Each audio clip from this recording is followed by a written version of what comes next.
Hey everybody, welcome so much to our game of Relics. We're excited to have you here. Samantha Davis, who is our GM, she's going to be joining us in just a moment, and we're super excited to jump into it. So I guess while Samantha works out her audio issues, we can go around and introduce our characters again. I guess we can start with Ironheart. How about you? I can start this evening. I am Ashley from Maryland and I play Ironheart. This evening, he is looking to possibly, you know, get into a little trouble, kill a couple demons, and maybe find a way to say sorry to Jack. We'll see how it goes. And speaking of Jack, that would be me. I'm Danny from San Diego playing One Eyed Jack, an angel who helped set up the little town we know as Las Vegas and invented a few games like poker and blackjack. And recently, my good buddy Ironheart cut off my hand. I forgot about that. I don't know. It didn't happen to you.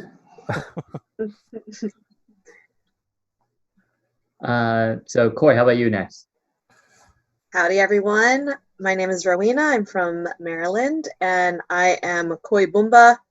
Koy was probably the first angel to fall, and in that process fell in love with a demon, Dentilian, which we came across 2 sessions ago, and was heavily persuaded to join him, but they resisted and ended up in the Denny's with everyone else. Koy also created the leopard, that's the claim to fame, and driven by the need to push humans physically in our current war and situation. So lots of jogging, lots of push-ups. Oh, and also in one of our last sessions, Koy retrieved the essence of Amina. And I'll let Amina talk a little bit more about that and about herself. It wasn't all of my essence. It was a single tear from a lacrimorium. I am Amina. I am a professor of history and anthropology and comparative religion. Currently working at the University of the University of Nevada, Las Vegas. Is that what it's called? We'll go with that. And but more imminently, I have decided to go back to the island of Akrotiri, where I had tried to start the first democracy on Earth, and it was destroyed by Dantilian. And having recently gotten over a lot of feelings about that, I have decided to go back and retrieve a mystery relic that is there. I can't remember exactly what it is. Amon has given us an idea of what it could be, but I guess we'll just have to wait and see if we can find it, what that relic is. My name is Philip, and I'm playing Amon. He's kind of a combination of the smartest person, most attractive person, most brilliant person, all rolled into one. It's a tough mantle to assume, but I'll do my best. To meet the challenge. So our character has an interesting conundrum because he is so invested in humanity that oftentimes he finds himself super invested, almost to the point of being in love, if angels can be in love or understand what that means, with a human. And so my personal assistant, Cassie, is creating a little bit of a discord inside of me, because it's how do I be an angel but be tied to the mortal realm and also to the spiritual realm, and how does that work? And it's a difficult thing. We'll see how it plays out. And that just leaves me. I am Eric. I'm playing Yuurei, probably the latest angel to fall, having only come to Earth in 1983. I'm also the hacker angel, and apparently the only angel that believes in therapy and looking into yourself and figuring out what are you going to do when mom leaves you.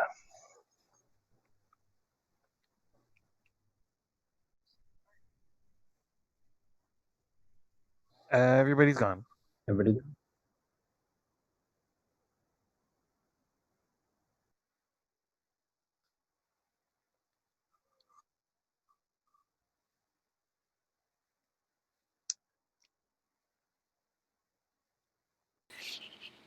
All right, now you should be able to hear me.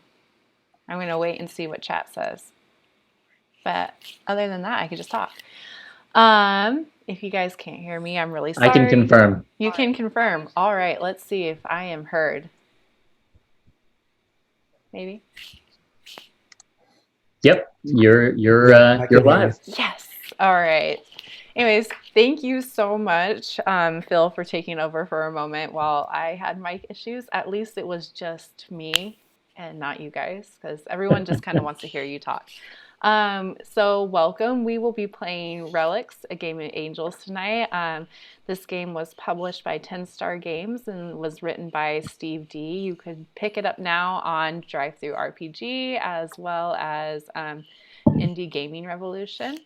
And other than that, we are also going to be focusing more on the rules this time. Getting more into like the mechanics of Relics, but that will not detract from the story. We're just going to add to the story. So you can kind of see on the screen right now that we are switching to only using one deck of cards. So you'll be able to see what it is that we flip. The cards are from Relics. They are their official deck. And yeah, so just sort of a quick recap. Everyone sort of alluded to it. We had last session at a Denny's. Jack's hand got chopped off. Amon got shot. Bunch of sort of heart-to-hearts between friends, maybe friends. And we have a very split party right now. Ironheart wants to go to Seattle. Other people are going to Greece. And then Amonset's boss is randomly very pissed at him and wants to see him as well. So, yay. This is sure to be a super interesting session. So we're just going to hop right in. You guys had left the Denny's. Jack sort of holding his hand and the stump that was there. And Ironheart, you were heading towards a jet that was waiting for you. Cassie had arranged for you to fly to Seattle, and the rest of you... Yuurei arranged it. You're taking Cassie's and... Now, Jack and I are heading back to the jet where Cassie is, and she's going to be super pissed because I got shot, and also Jack's missing an arm. Not an arm, just a hand. A hand. Sorry. Come on now. Just details. Yeah. Right. So we're gonna just have a little bit of time pass. Who was going where? We already know that Ironheart is in Seattle. Was Cassie gonna go with him? No, Cassie was coming with us back to Las Vegas. All right. Just want to make sure I got all my ducks in a line. And then the rest of you were going to Vegas, so it's just Ironheart that's leaving, right? Well, the other three of us are going to Akrotiri in Greece. Yeah. So Amina, Koy, and Yuurei. All right. So Amina, Koy, Yuurei are heading to Greece, and Jack and Amon are first must deal with a very angry Cassie, and then must deal with a very angry boss. I'm sorry, guys. Yeah, we probably get back to the plane, and we stumble on there, and I don't know, Jack. Am I kind of? Are you kind of Are you leaning on me? Is this hurting you, or are you just kind of like nonchalant about this? I picked up my hand and put it in my pocket, and that's the last I've said about it. Is it like I don't know what the inside of is it kind of like a Darth Vader situation where you kind of cut it off and it's kind of like a dense material inside, or is it like human guts that are It's pretty much fried meat, given that her sword was on fire at the time, so fully it's got a nice cauterized? glazed going on there. Like Solid. Fogo de Chao action. Smells like bacon. Mm. Good imagery. Yeah, I mean, your guys' the thing that is making you appear to be human right now would probably make you appear to have a human injury if you had wanted. So yeah, you could have it look whatever you want. If it looks like fried, almost bacon, a little crisp around the edges, and I mean, it does hurt, but yeah. So I'd probably, be kind of holding the side there and kind of wandering up on the plane, and probably would run into Cassie, at the top of the stairs. She opens the door, just be like, "Well, I didn't die." She looks at you, and between you and Jack, and you could kind of see like her face go from like worried and shocked to just like straight anger. And you sort of see her hand twitch, like she wants to smack you, but she's very restrained. You might not even pick up on that because human reactions are strange and weird. Why do they have so many dang emotions? It's a little too many. ridiculous. You only need one. Positivity. That's what I always say. Yeah. But she looks past you and she looks at Jack and asks, "Are you okay?"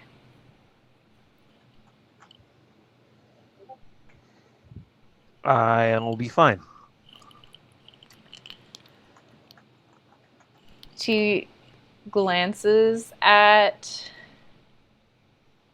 Amon and sort of opens her mouth to say something, but instead just turns back towards the plane and just leaves the door open for you guys to follow if you want.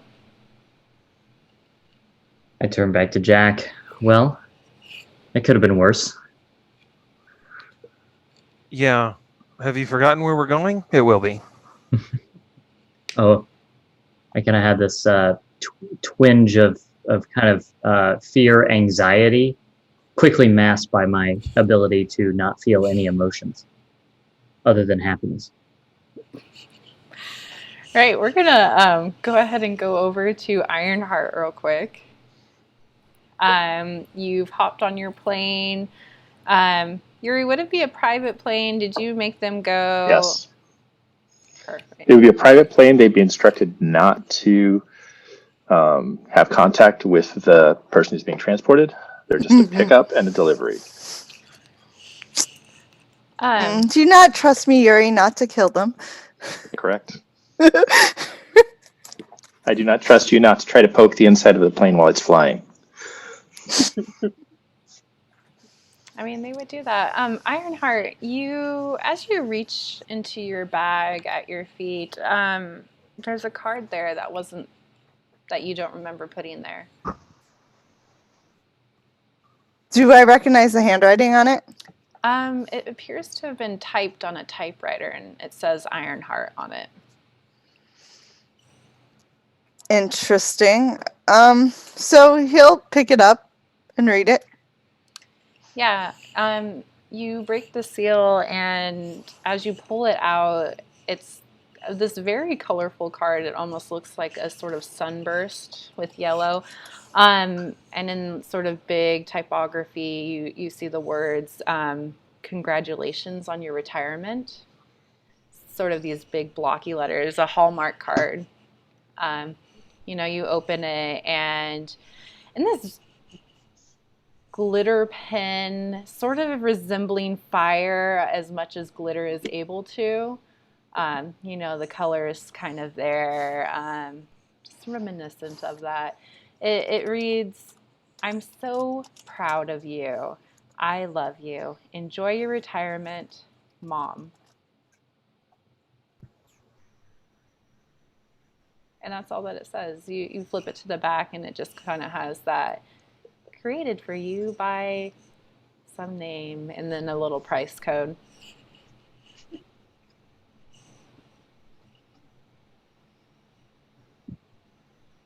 Um, he just kind of shoves it back in the bag. As there's nothing to it besides that. And yeah, he has other things on his mind right now. Yeah, lots of other things. Do you just sort of sit on the plane and wait for it to land in Seattle?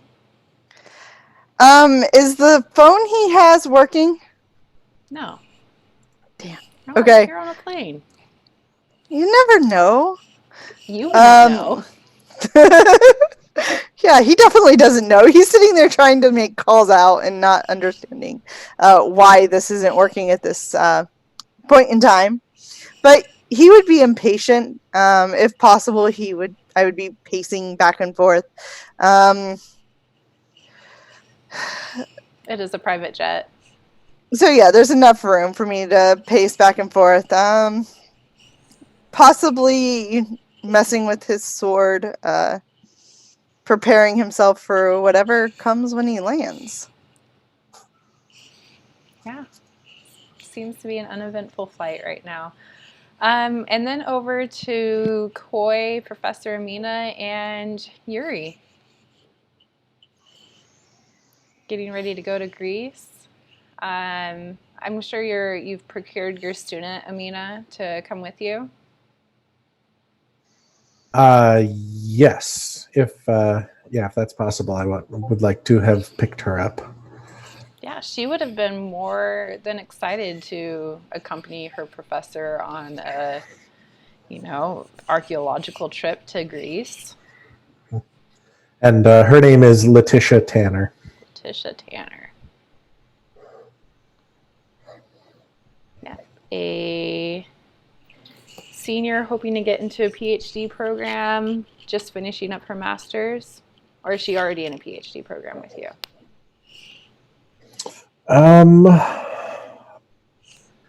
She's already in the PhD program. She's working hard to maintain a scholarship. Yeah. That's kind of my hope for her, is to continue giving her opportunities to prove herself so that she can maintain the scholarship and finish with her PhD. Super exciting. And you're taking her with you to Greece, so she's sure to get a lot of information on something. Should be great. Yeah, how are you getting them to Greece? Just fly there. I mean, literally, the rules are very different in terms of immigration. If you're doing the private plane scene, Yeah, you can get in and out of countries very easy. Rarely are visas checked. There's no customs. that's true. Where would you have them land? A large enough airport where a jet like this wouldn't be conspicuous, and then ground transportation from there. Okay. So ground transport probably to a boat, since we're going to an island, and I doubt the island itself has a airport. It's true. I don't believe it does. Definitely have to get there by sort of helicopter plane, mostly by boat. So boat's probably the best thing. I don't think I want to deal with a helicopter today. So make it be a boat. And I'll just spend the rest of the time arranging that, as well as doing some backlogged work that I have from the gigs I support back in the West Coast. So actually work on some projects. Perfect. And Koy, what are you doing as you sort of prepare? Man, that is a long flight. Well, just trying to stay as active as possible. Quite excited, Greece, the Olympics. There was lots of running back in that day. So looking forward to going to that place of where athleticism was celebrated, though at the same time feeling a little conflicted with everything that has happened. And, some epiphanies were made in the past couple of days in terms of why do I feel the need to be so active. So, I'm shaking my leg. I want to get up and move around, but trying to restrain myself to, as I'm figuring out what this is all for and who I am now, because my identity's been kind of messed around with lately.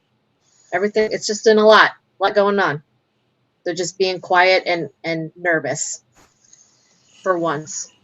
Yeah, it's interesting. It also seems like, you glance around the crowd anytime you're sort of in this group and you feel like you catch a glimpse of dark hair, someone watching you, but as quick as you sort of notice that, it's gone, and you're not quite sure if it's just, you imagining that because that's what you want, or if something is there. Yeah, a lot of conflicting feels right now. Just trying to contend with that and continue on with the mission. I owe it to Amina for saving me from going with Auntie. So just trying my best to stay focused as possible. Yeah. 17-hour flight, probably going to Santorini, then traveling down to the island. That is going to be a hard flight for them to sit still on. I'm sure Amina has lots of books. Yeah, I had Letitia bring a bunch of books and maps and things so that we can kind of talk through all the recent archaeology that's the digs that have been done there, and kind of walking through where we need to figure out where this relic is being held, and what building has not yet been uncovered so that we can get there. And so we're kind of working through the maps, and I'm giving her little bits of history here and there that are not necessarily covered in the books, so that she can have a better idea of what we're getting into once we get there. But not so much that she would know exactly what we are. Just kind of making myself sound like I have information from somewhere else, and she trusts me because she's my student. Yeah, I mean, she's used to you just sort of pulling out information that takes her a long time to be able to validate, if she even is able to, by primary source documents. Yeah, we're going to go ahead and switch back over to Jack and Amon, just as you're eating. Sorry about that. No, sorry. It's always the time. Cassie gets you guys back to Vegas. It's an uneventful ride. She seems to not want to talk to you right now. Anytime you try, she pushes that really weird button that's on the SUV, and just that loud music just sort of fills the cabin of the car. Or she talks to Jack. Not you, though. This is odd. Not accustomed to that. But, humans are weird, so that's fine. It's true. Where would you have Cassie take you? Would you go straight to the office building that you need to go to, or would you sort of make any pit stops along the way? No, I think we would probably head straight for this area, unless, Jack, you needed to stop off anywhere. No, get this over with. Yeah. Again, I think we're both a little bit apprehensive to keep him waiting. It's true. Although we're not really sure why yet. So, all right. So yeah, we would pull up to the location.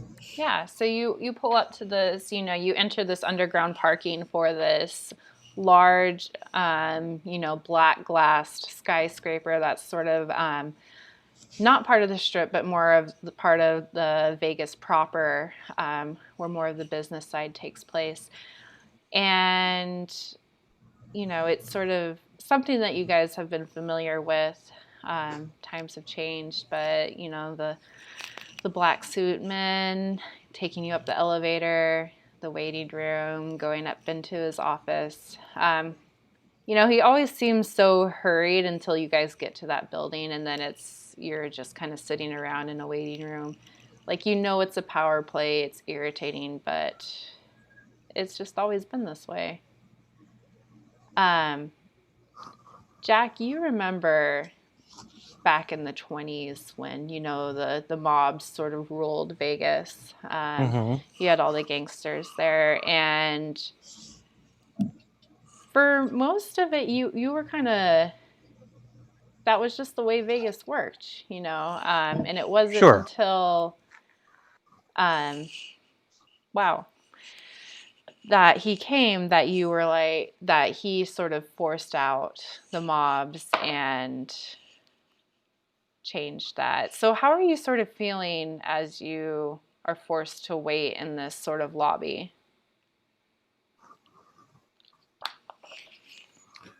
It's making sense. Just a game. I understand that that's how this game is played. Letting him get to me is not going to happen. I'm less comfortable with it because I'm probably pacing around a little bit. I'm not used to being, kind of summoned places, and so when this happens, or which I can't remember if this has happened this way in the past or if this is unique in this way. It just makes me very uncomfortable because I'm used to being the one calling shots. Yeah. Definitely, it hasn't happened in a while, and you can't quite remember the last time when it happened, but you guys have had meetings before, but it's been not like this, and, not as, you were able to set something up. It wasn't a sort of demand that you get here.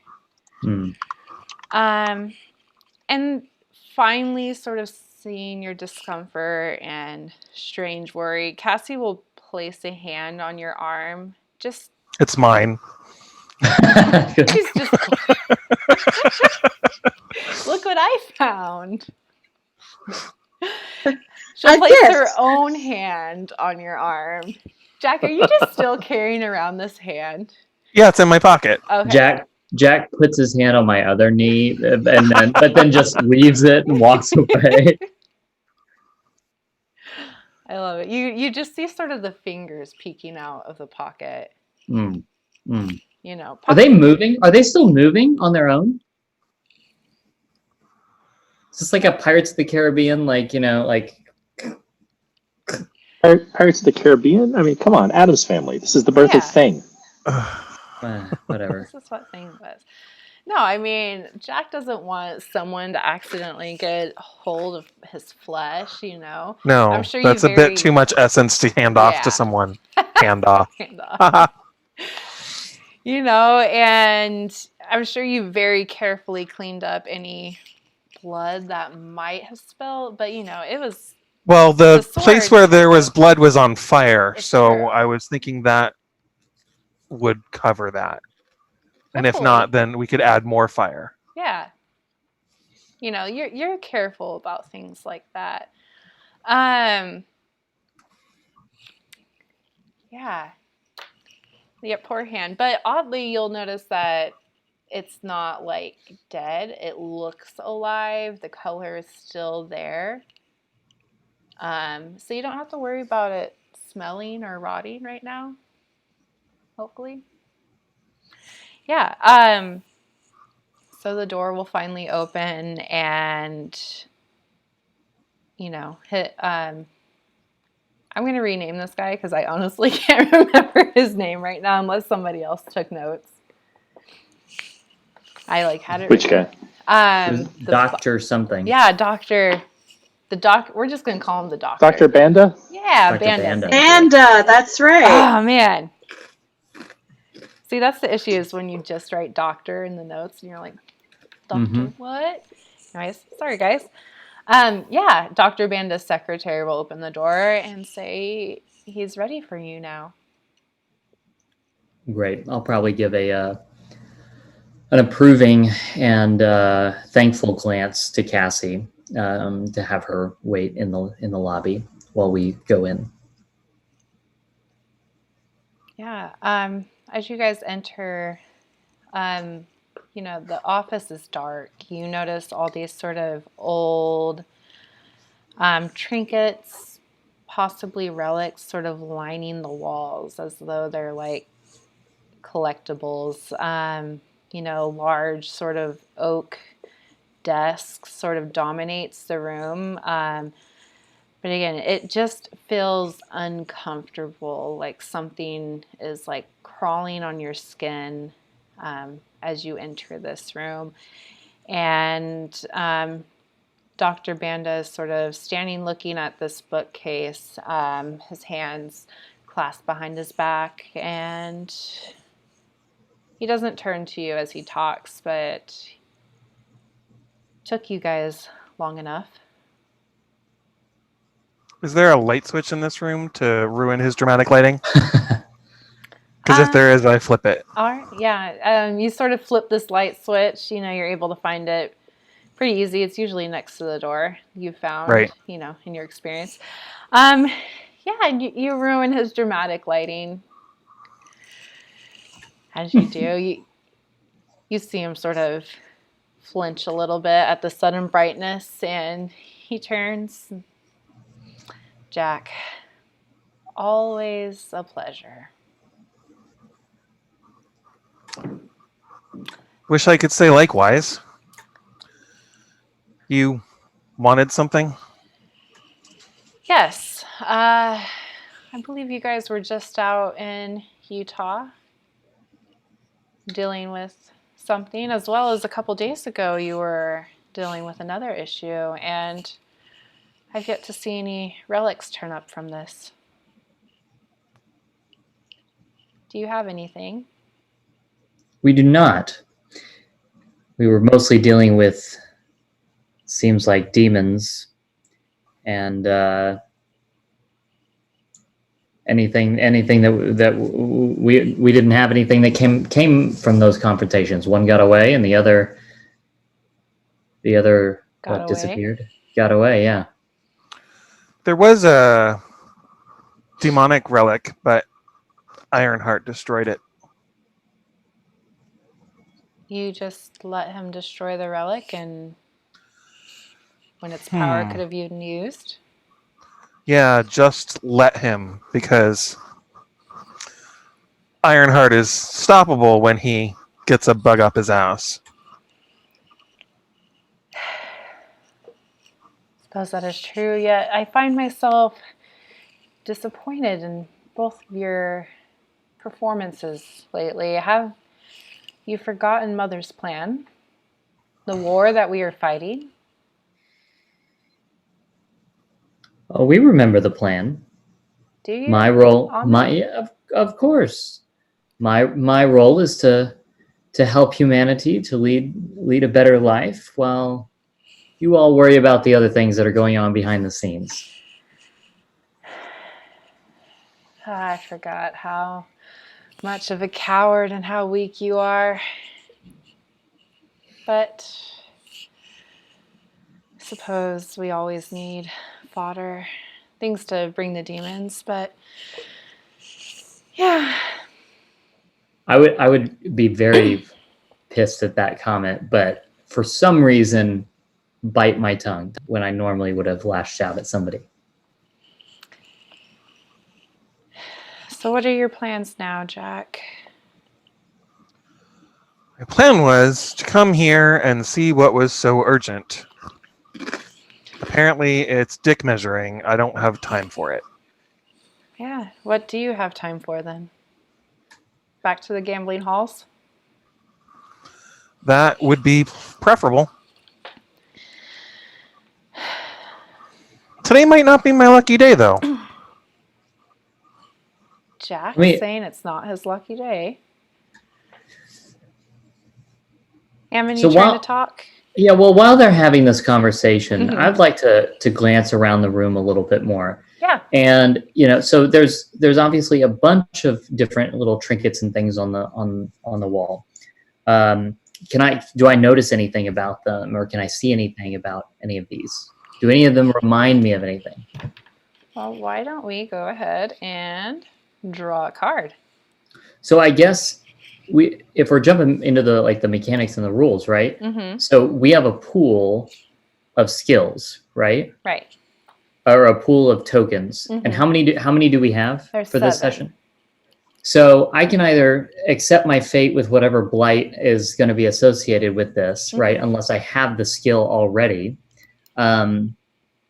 Or I could choose to take one of those tokens and have, I guess, Jack probably remind me of a memory when I would use the skill, and then that skill would enable me to have a blessing? Yes. Or okay, on the skill test. But I don't necessarily need to do that in order to have a skill, right? Right. You could also use a token to just automatically succeed, but you will not gain a skill associated with that. Excuse me, as you would with the memory. This doesn't seem like something that I'm just looking around. I'm just looking around. Just looking around. Simple, easy peasy. Yeah. So we will go ahead and draw a card. And you have gotten, let's see if it works. Over here, we will transition the 2 of Swords. Oof. So Okay, yeah. Amon's not the brightest, when it comes to identifying relics. I guess I can't remember any type of situation when I've done that well. So I would probably just look at these things and think that they were normal, or old. Yeah, old. You do get the distinct impression that there is some sort of power to them, but again, you don't know what that power is. You can't tell whether it's a demonic relic or an angelic relic who it's been taken from. But just from what you're able to gauge, might be a relic, might just be a trinket over there. Jack, we need to get this guy to evil genius monologue, his whole plan. I'll go over to his liquor sidebar and pour ourselves some drinks. Yeah, so you go ahead and do that, and we'll flash It's over awkward to because I'm Ironheart. not used to having only one hand. Yeah, which hand do you use? The one that has a hand. You don't hold the other hand in your handception style, and pick up the No. glass. Okay. Yeah. These are definitely harder one-handed, one-eyed, if they're on Hence opposite the bow tie sides. untied. Yeah. Be interesting. Ironheart. It's definitely a shorter flight to Seattle than it is to Greece. You land, and where are you heading? Straight to the retirement home. How do you get there? How far am I from there? So you have landed at the Seattle International Airport right there, sort of next to the oh wow, the sort of peninsula. There's water nearby. Okay. The bay. The bay. Um, Thank you. Is it day or night? It's day. Well, the day you've gone back. No, Vegas is an hour ahead. Yeah. His first instinct would be to fly there himself. I'll remind you, because you do not have the wings of Nesher, your Yes. flight is walking speed. Yeah. So he would probably go out to, that run where cars wait for people. Mm-hmm. And he'd wait, tell them he needs a cab. Yeah, you just sort of walk off the private plane, and just go to where cabs are. Don't wait for anything. I make sure I take my stuff. I'm assuming Yuurei didn't tell me he set anything up for me to get where I need to go, so No. I just go to where cabs are. Yeah. Why don't you Go ahead and draw a card. See if you Okay. know how to hail a cab. Do you draw for me then, Sam, or Yeah, do I? I'm going to go ahead and draw for you. Okay. Let's see here. We're going to do that. Maybe. All right. I have to move things. All right, and you have gotten, and it just disappeared on me. Sorry about that. The 5 of staves. Okay. Sorry. So at that point, I would try to call Yuurei on my phone. Yeah, we'll see if Yuurei decides to answer. But Yuurei is also on an international flight. Yeah. I'm ignoring this. If we have connection, I'm still talking to people because we have internet. Yeah. Or you would have figured out a way to get internet. Yeah, well, as much as possible. Yeah. Yeah. Yeah, it rings and rings and rings, and just goes to voicemail. So Yuurei I would would never. then. No voicemail. Yuurei would never set up a voicemail. No, it would just be whatever's generically set up on the phone. Yeah. I would then go ahead and call Becky. Rebecca. Yep. Okay. Yeah, she will answer the phone. Alex, is something wrong? Hey, I just got to the airport. Is there any way you could arrange for someone to pick me up? Sure, but I think there's cabs that go around. Okay, so there's a line. Do Okay. you see a line over by where the cabs are? Do I see it? Yeah. Yes. Go stand in that line, and they will pull up a cab for you. Okay. It's And I sort of just give them. a waiting in line thing. Okay, will do. I will be there shortly. Okay. Do you remember the address? It's in the phone. Yes. Remember, you programmed it in. All right. I'll guess we'll see you soon. Yep, I will be there shortly.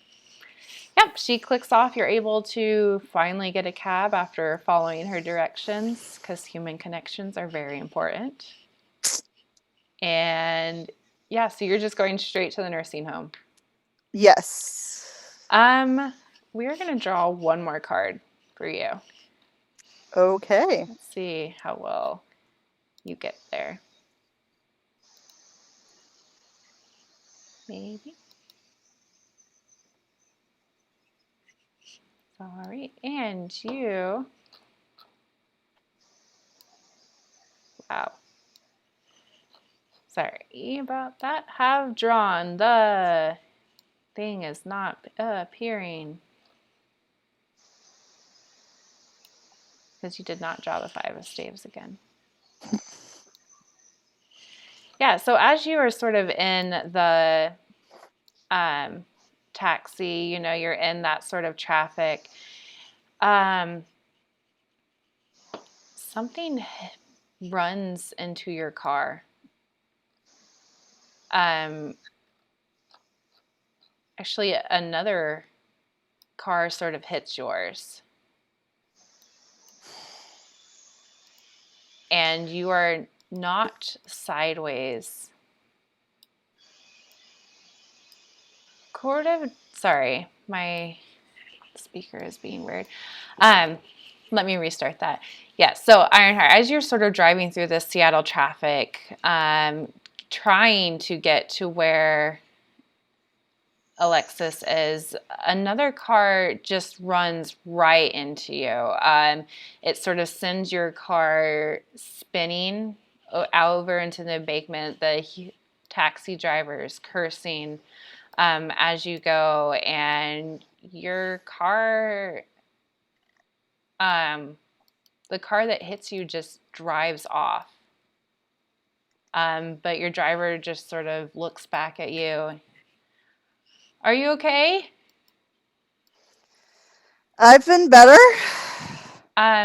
I am going to draw one more card to see if you would have sustained any injury. Okay. Would you like to use any of your tokens to succeed on this, or just sort of go with whatever happens?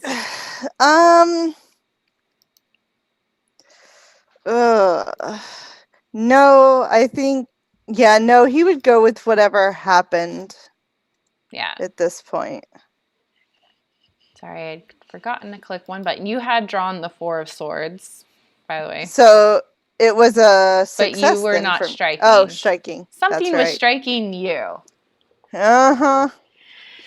Yeah. We are going to go ahead.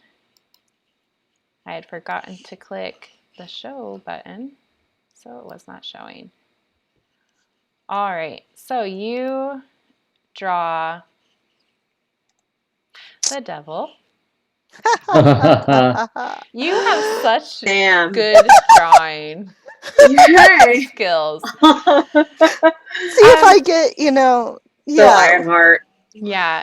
So Ironheart, you take a wound, but I want you to describe the car as it hit you. I'm going to be right back.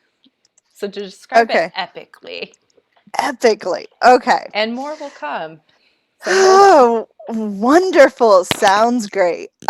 So Ironheart is currently just like holding his phone impatiently, waiting to get to the retirement home that he's going to. He's tired of the music that he thinks that's what it's called, is music. It's really quite annoying. He was about ready to say something about turning it off when something hits on his side of the vehicle, and he flies to the other side, not landing too gracefully. He kind of drops his phone, and as he's fumbling to get his phone back in his hand, he realizes that his sword has fallen out of where he was holding it, and it has started to catch the back seat on fire as it moved. So he quickly picks it up and tries to knock out the fire, and make sure to tell the cabbie everything's just fine for right now. Yeah, so you have set the back seat of the car on fire? A little bit, yeah. Just a little bit. You know, it could have been from the accident. It's not from the sword. Everyone knows when a car gets in an accident, it explodes. Yeah. Yeah, definitely. Yeah, so you are, again, you have injured yourself. This car has sort of rammed yours off the side. You will also notice that that car that hit you, that had backed up, as you sort of, are adjusting yourself to look out the window again, seems like it's heading back towards you to ram you one more time. Wonderful. Ironheart will try to get out of the vehicle, and he will draw his sword. Yeah, let's draw for that. That is moving, which is not your strong point as much. And you have drawn the 7 of Cups. Okay. So I do believe that that is a grudging success. Yes. Yeah, so you will go ahead. You succeed in getting out of the car, but have left the human behind, sadly. And you sort of roll backwards just enough, using your wings to just get that a little bit further away from the car, as you could tell that it's going to be pushed again towards you. But this black SUV just sort of crashes into the driver's side, and you just sort of hear that scream just get cut short as the human inside does not make it. But you have your sword drawn, and again, the car seems to be backing up once more, and you're sure that it's just trying to gain more traction. You know, this black car, again, you just call it an SUV because that's what you've been told, is a lot bigger than that little taxi cab was. Okay. So Ironheart doesn't wait for it to get momentum towards him. Mm-hmm. He's gonna go ahead and light his sword. So I will be using, because I'm sure it's hitting me. So I will be using Sword of Magistry. Mm-hmm. And I am aiming. I know that it needs these tire things, and it's a weak point. So I am aiming for its tires, and as soon as I knock one of those out, I'm going straight for where the people sit in the front. Yeah. Let's draw one more card. Move that up just to see. You are striking. Yes. Hopefully the tires. And you have gotten the Hermit. Okay. I feel like that should be Yuri's side, but it's not. Yeah, so you are successful, majorly so. So go ahead and describe this as you are able to So, get their tires. What was that? so that is Yuri's signifier. It is Yuri's Does it have? signifier. It is. Huzzah! Right. So we're going to take a pause real quick because we were reading the rules and we're a little bit hazy on whether someone else drew your signifier, what that meant. Yeah, so in the rulebook, it's not it's a little ambiguous about whether you have to participate in the in the test when it comes up in order to have you get a miracle, Mm-hmm. or whether you don't, right? Or whether it's just whenever it comes up. So I think it's dealer's choice on that one. Yeah.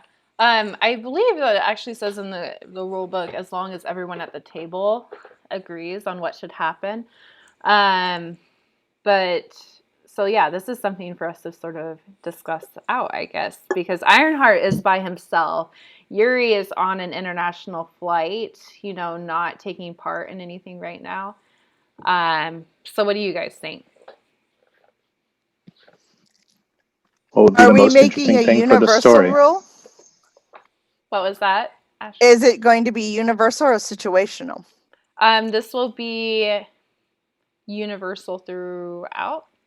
I guess do we want to make it so the person has to be there for their signifier to work, or do we want it that just anytime the signifier is drawn, that character gets a miracle?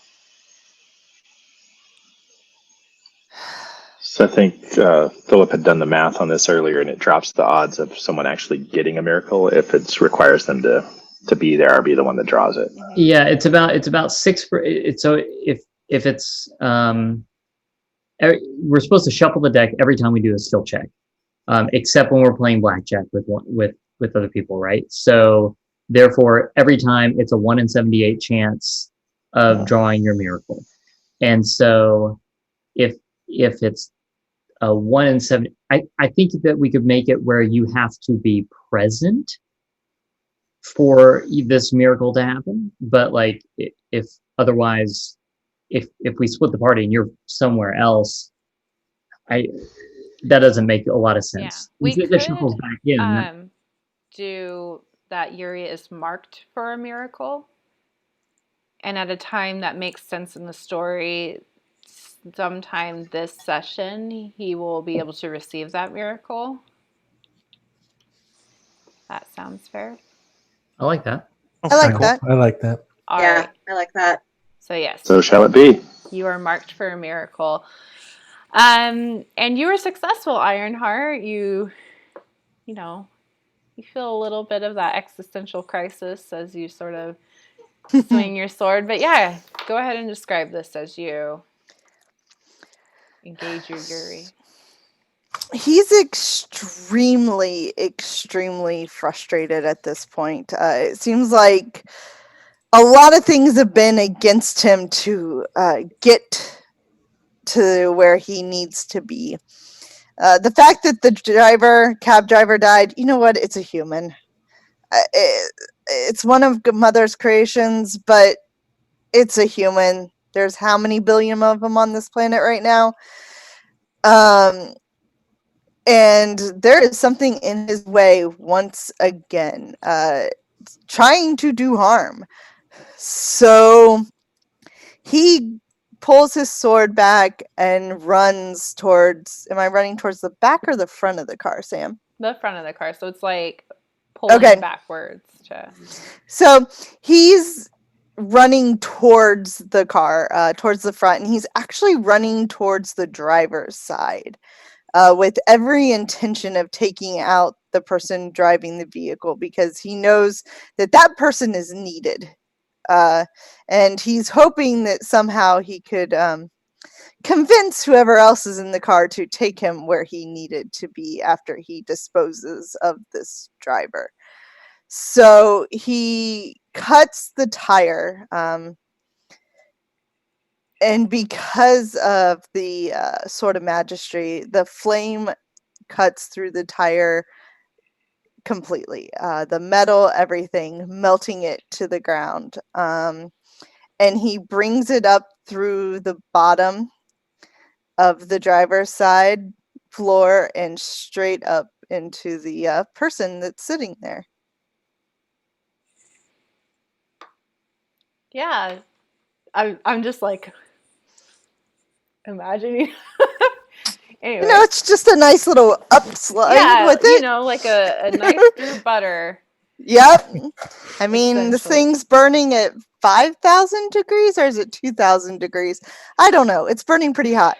Yeah, I'm just worried, like, what channels go underneath the driver's side of the car, on the carriage that might ignite? Gas tanks usually are down the middle. Yeah. It's normally just electronics, stuff for the door. Is it electric at all? Brakes. Yeah, brakes, door, that kind of stuff. I probably broke the axle at the very least. That's true. If it's electric, tire. There could be some powerful lines running from the batteries up to the front if it's electric, because they've had to modify some rescue techniques because of that. So I mean, it's Seattle. Wouldn't they be environmentally conscious? It depends on what the angel assassins are using. Are they environmentally conscious or not? I mean, it sounds cooler for them to be environmentally. They would be so smug, They'd be like smug, so environmentally conscious. Yeah. Oh my gosh. Something tells me I'm not going to be able to use this vehicle. Dang. Okay, you cut through the axle at the very least. This is true. And then you're going to make him drive it. The tire. Yeah, so... he's not exactly thinking. He's very pissed off at this moment. Yeah, because just let me lay this out for you. So you are standing in front of the car as you sort of bring your sword up through the tire. Standing in front, or did you step to the side? I stepped to the side of it. Good idea. Because, the car still moves forward even after. Yes. Okay. I fought enough horses in my day. I'm pretty sure that cars work generally the same way. Yeah, that movement doesn't just stop, Yeah, so this half the car is still going at that speed. The bottom half seems to be slowed down by the the pressure of your sword going through it. But again, you smell sort of that burning flesh as you pull your sword back, because you know that you got that driver. And the car sort of continues onward down this embankment into like this, stopping on this tall sort of evergreen tree that's right there. But it does not seem like it's going to be moving anymore, nor able to take you anywhere. Oddly, no one has stopped, the cars are just kind of whizzing past. This just sort of seems like something that they don't want to be involved in. But you do hear sirens coming. Ironheart curses. Yeah, we're going to leave Ironheart and go to our friends who have just landed in Greece after a very long flight that is, even if you're on a private jet, it's still not comfortable to be on a plane that long. So, yeah, a couple hours ahead, you disembark in Santorini. I don't speak Greek. Santorini. This isn't Italy. That sounds like Rice-A-Roni. Santorini, the San Francisco treat. Yes. It is great. So, following the instructions that I've already looked up before landing, I know where we need to go next, and I know where things should be waiting for us. So we should have a car waiting to take us to the boat that will take us to the island. Yeah, much more organized, very simple and straightforward. You guys get off your plane. Someone is waiting for you in a SUV. They take you to the boat, and you're just able to. It's just a very straightforward thing, like someone orchestrated it that knew what they were doing.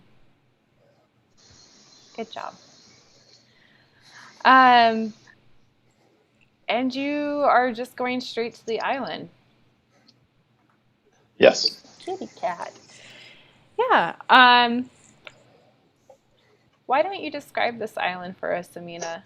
You've been here multiple times on your excavation trips. It's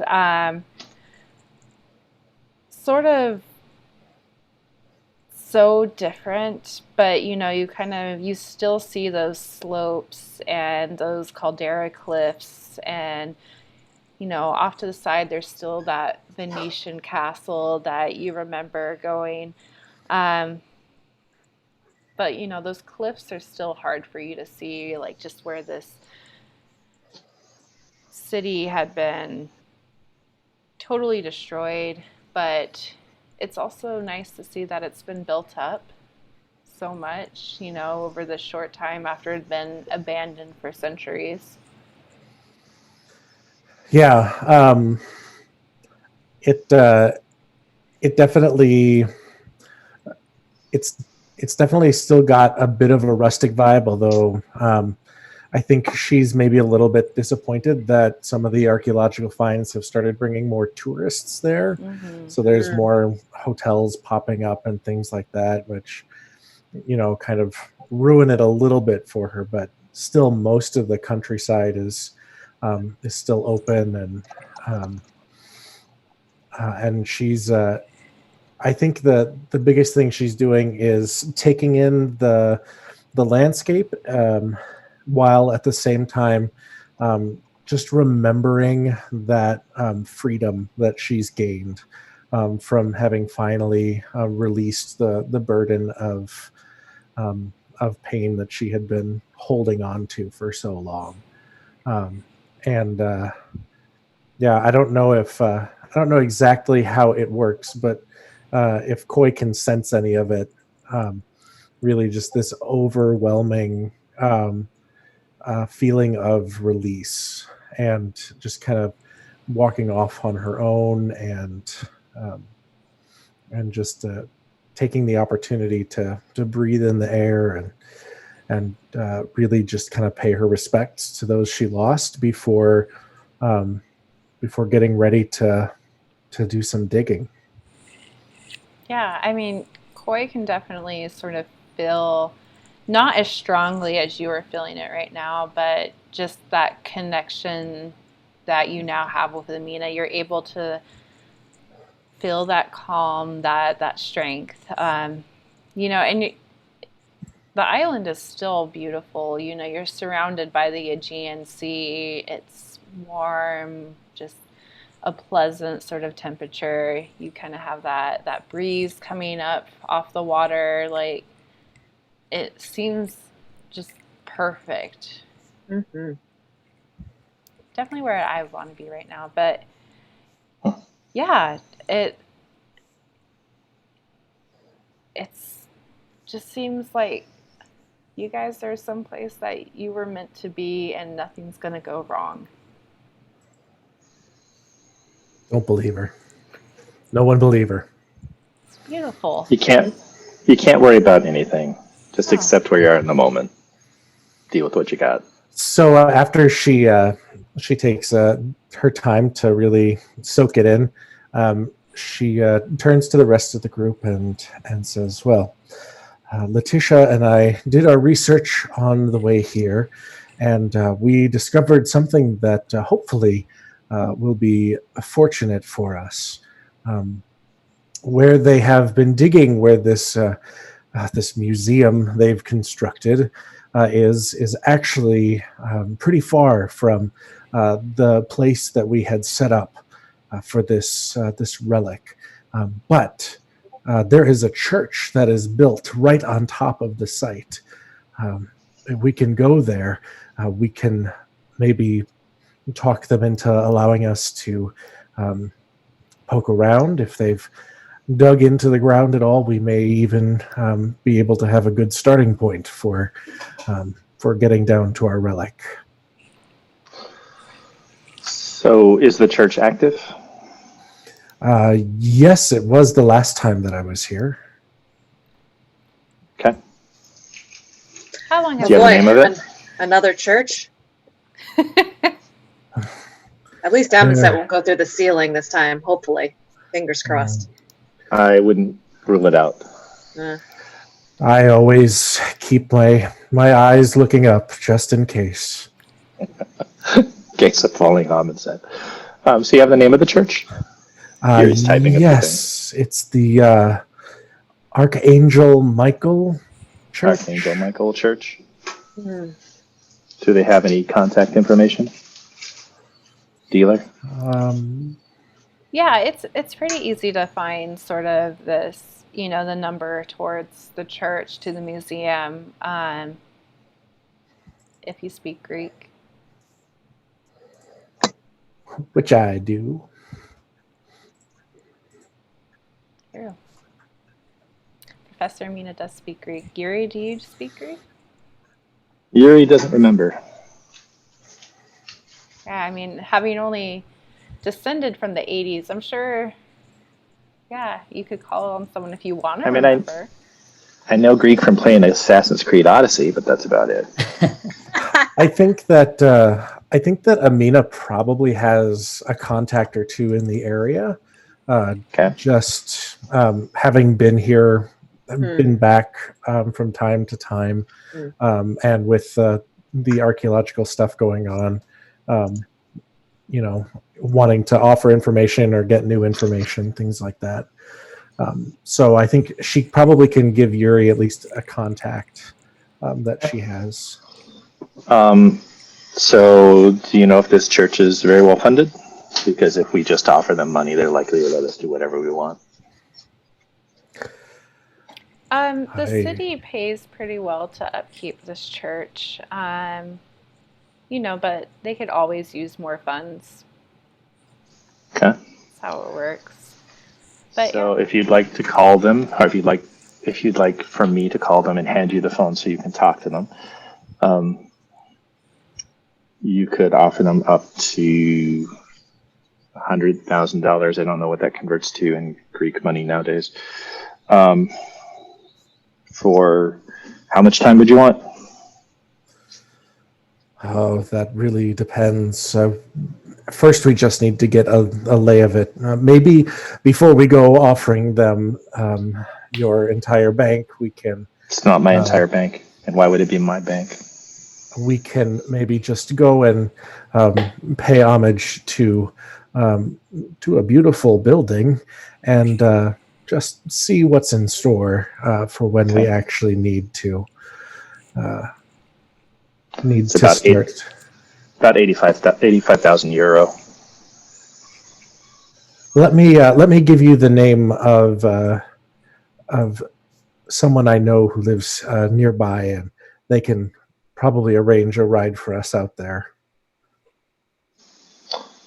Definitely can. Okay, if you'd like to do that. Would that make you happy? Dealer, I would like to do that. It would make me very happy. There you go. You can definitely do that. I mean, you have gone here on excavation trips. You've been in the area for a while. You've had to probably change your name a couple times, or else people would clue in that, oh, this is the same Professor Amina back from 1960s, and you look the same here, but up to you. You're just an old lady to them, right? Yeah, pretty much. They don't care. They all look the same. They all right? look the same. Yeah, you. They all look Colombian to me. I don't know what you mean. After a certain point, it becomes a superpower. You get this invisibility. That is true. But yes, go ahead. You have a contact. And make you pick the name. I have to pick the name? Yeah, you have a spreadsheet. I do have a spreadsheet. I have to pull it up. Give me a second. All right.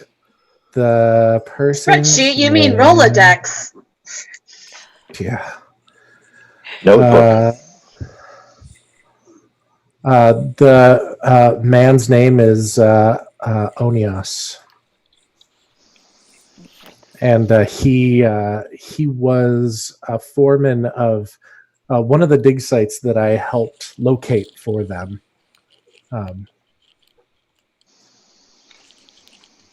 Yeah, you give him a call. He definitely would be able to arrange someplace for you guys to stay. But he would like to chat about what you're asking for in person, probably. But do you let Yuurei call him? Yeah, I would let Yuurei call him, and if he wants me to be the one talking, I would do that. Sure. Does this person speak English? They do. Okay. So I'll call them and I'll put them on speakerphone. Yeah. They answer after the first couple of rings, and we'll switch to English after you sort of talk first. Hello, my name is Yuurei. I'm hoping you speak English. I'm calling on behalf of my companion here, Amina. Yeah. Who directed me to you as a contact for the Archangel Michael Church. Am I speaking to the right person? Yes, you are. Wonderful. Is Amina there? Yes. She's right here. She's on speaker.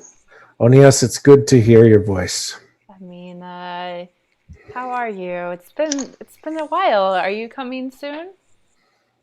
We are actually already here.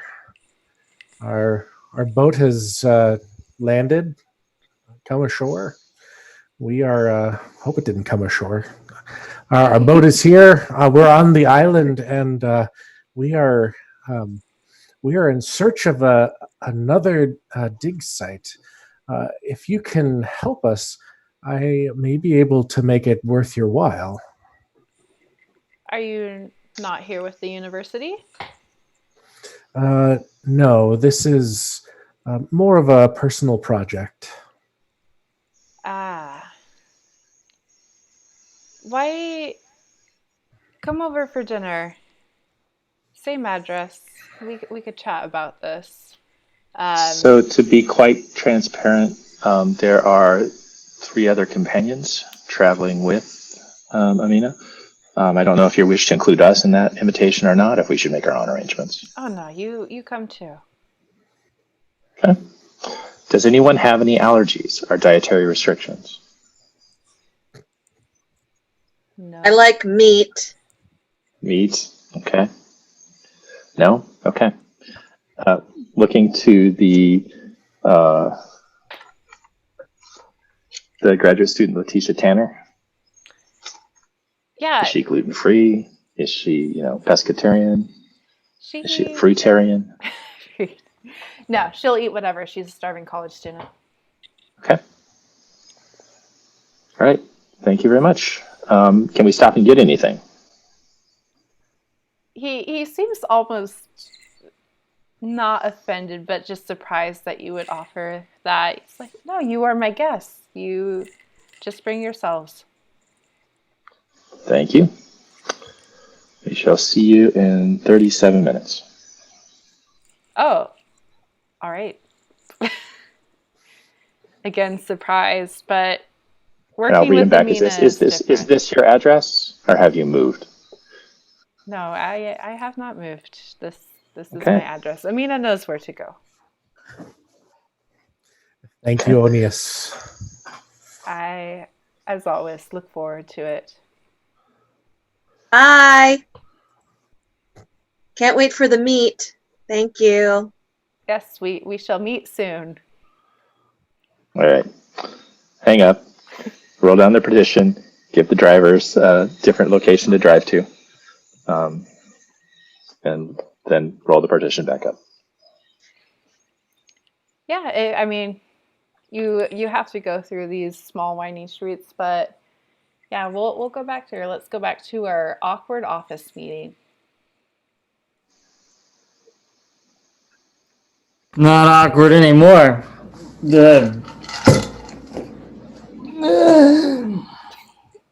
I don't know what Jack gave him. It was the Swave. hand. Real swave. It's fine. It's fine. It's fine. It's fine. But Jack poured us all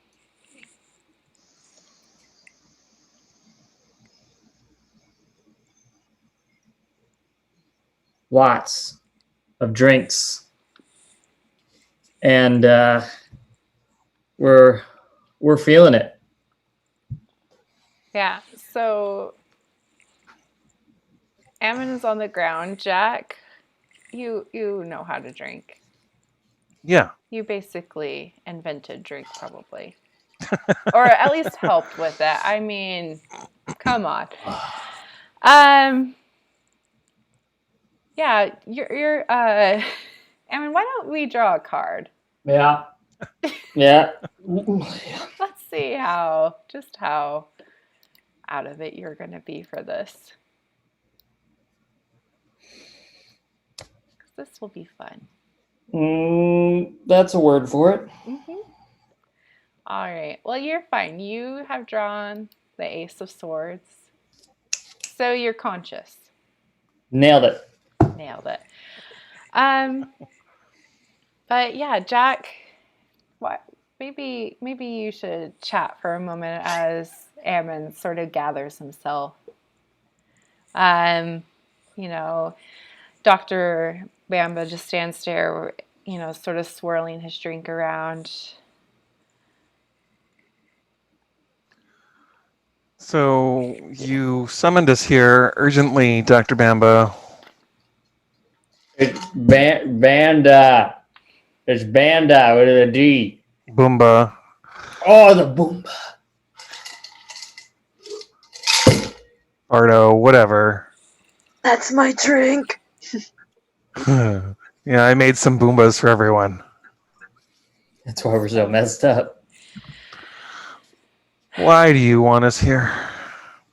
Well, Jack, I was hoping to have you acquire something for me, but I just don't know if all these failures you've had recently that it would be a good business transaction, if you know. No. It's cool. It's cool. No. He's good with us. We can just leave. But I want to hear. That's what I was hearing. But don't. Is that what you were saying? Aren't you curious what he was gonna say? Not really. When I wrote my third book, I met with a guy, and it was really, really interesting. We're gonna have about an hour while he explains this. I'm gonna light a cigar. I don't remember the full story, but it ended with the fact that it was worth the wait. So, what were you hoping to have us acquire, just out of curiosity? Oh, sort of motions to the room. Of course, another relic for my collection. What is this one supposed to do? Well, first I need to know if you'd even agree to acquire it for me. It would help greatly in this war against the demons, but it just doesn't seem like you care about fulfilling Mother's plan anymore.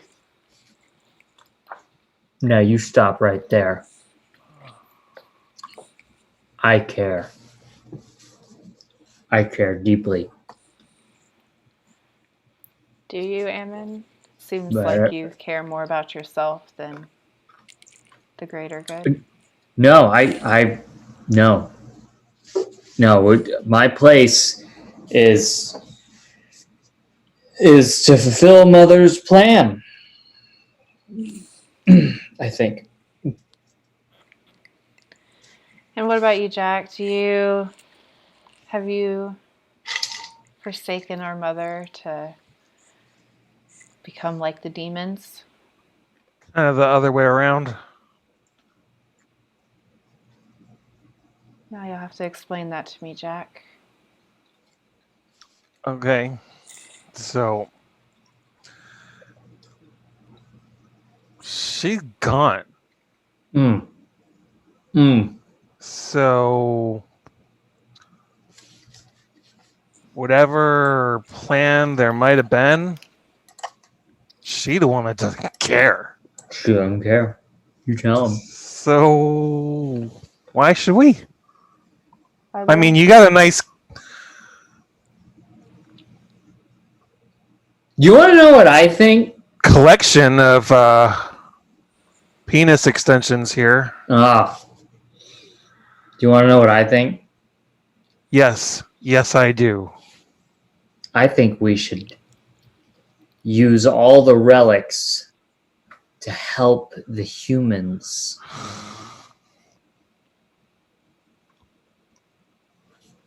No one ever thought of that, huh? So, do we have a choice in helping you or not? Well, if you want to remain in Vegas, I suggest that you help. But again, we could let Mother's plan come to pass. But I don't think she's forsaken us. It's just another test. Why don't you tell us a little bit more about this item you wish us to procure? Well, again, I don't know if you're up to it, Amon. I mean, maybe we should see how weak you've come. What do you mean by that?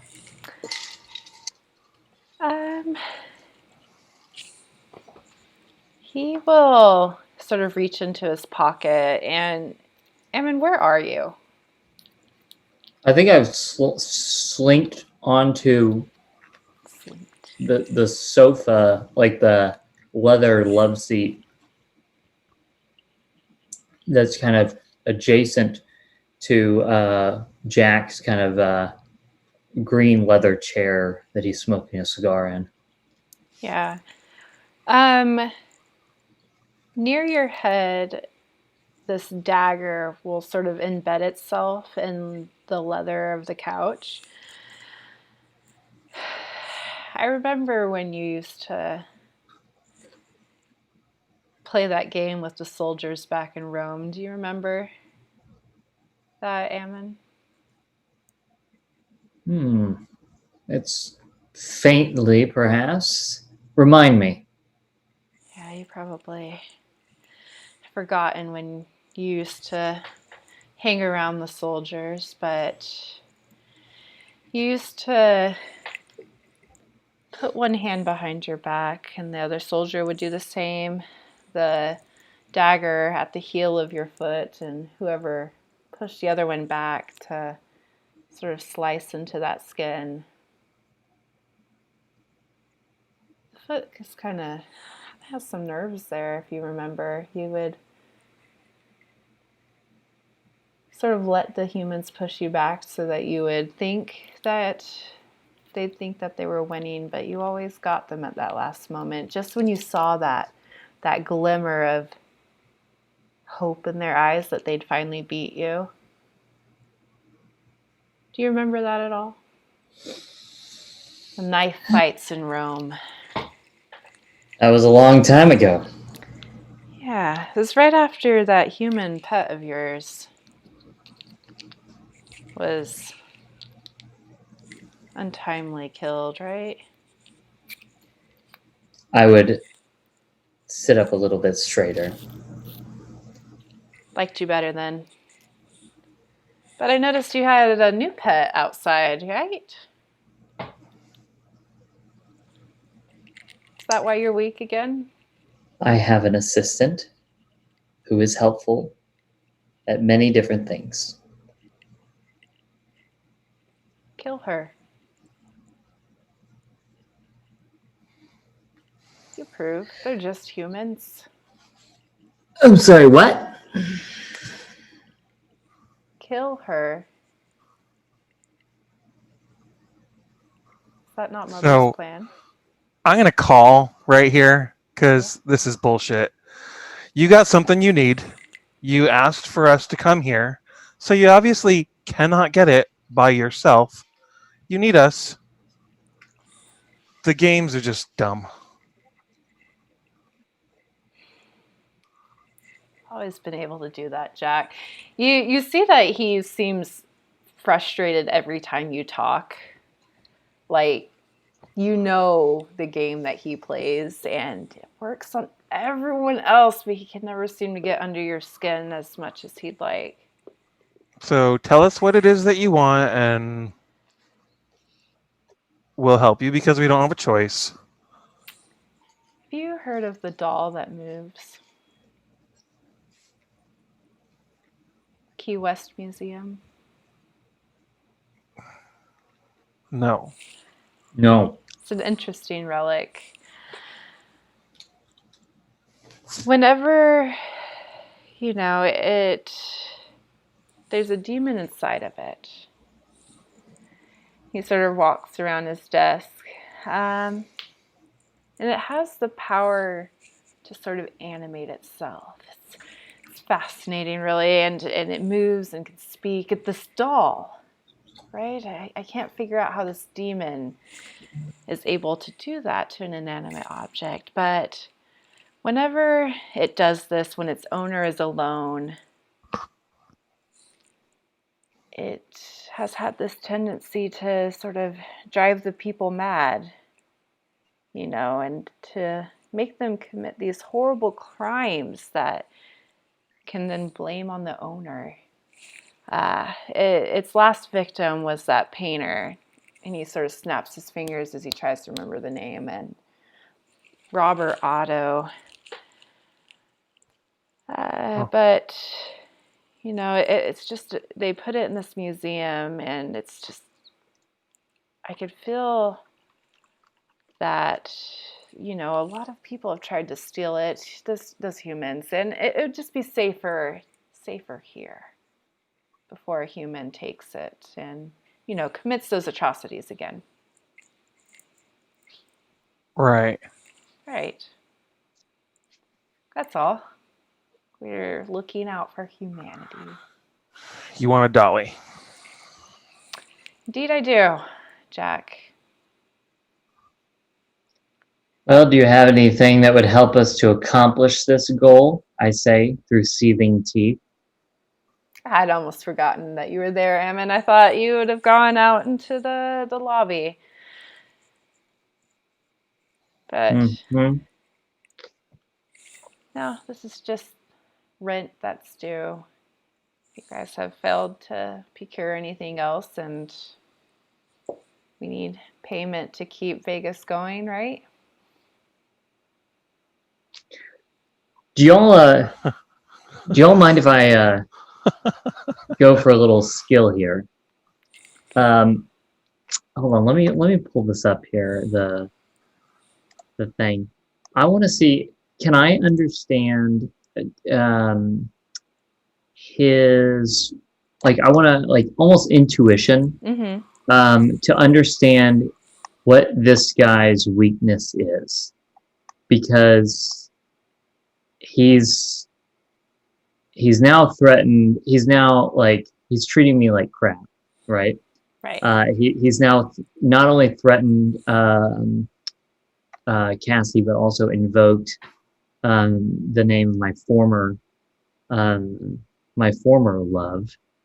And so now, if I had a list, if Amon had a list, this guy would now be on it.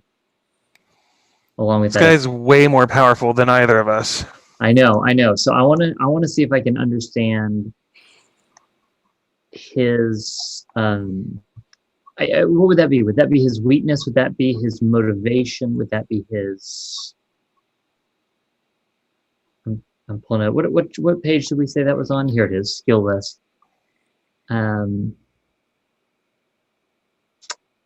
92 for you Yeah, I guys. got it. Sense motive, I guess. I already have the. Go ahead. So I do have. I already have the. Well, let's do this. If you're up for it. Mm-hmm. Can I do a test of perseverance? Because I already have that skill, and just to see if his invoking of my former love and then threatening Cassie would have sent me like over the edge, or whether that like sobers me up. So now I'm. Yes. So why don't we, because you are intoxicated, draw 2 cards with a blight, right? To see. Even though I have the skill. Oh, you have the skill. So no, that will cancel out the blight, and it'll just be a card draw then. Okay. So let's see. Yeah. Let's see here. Look at this one. Move it up. You have drawn. Maybe. There we go. Yes. The King of Cups. So you can decide whether you want to sober up or go off. I think it's sober up. And now it's more of a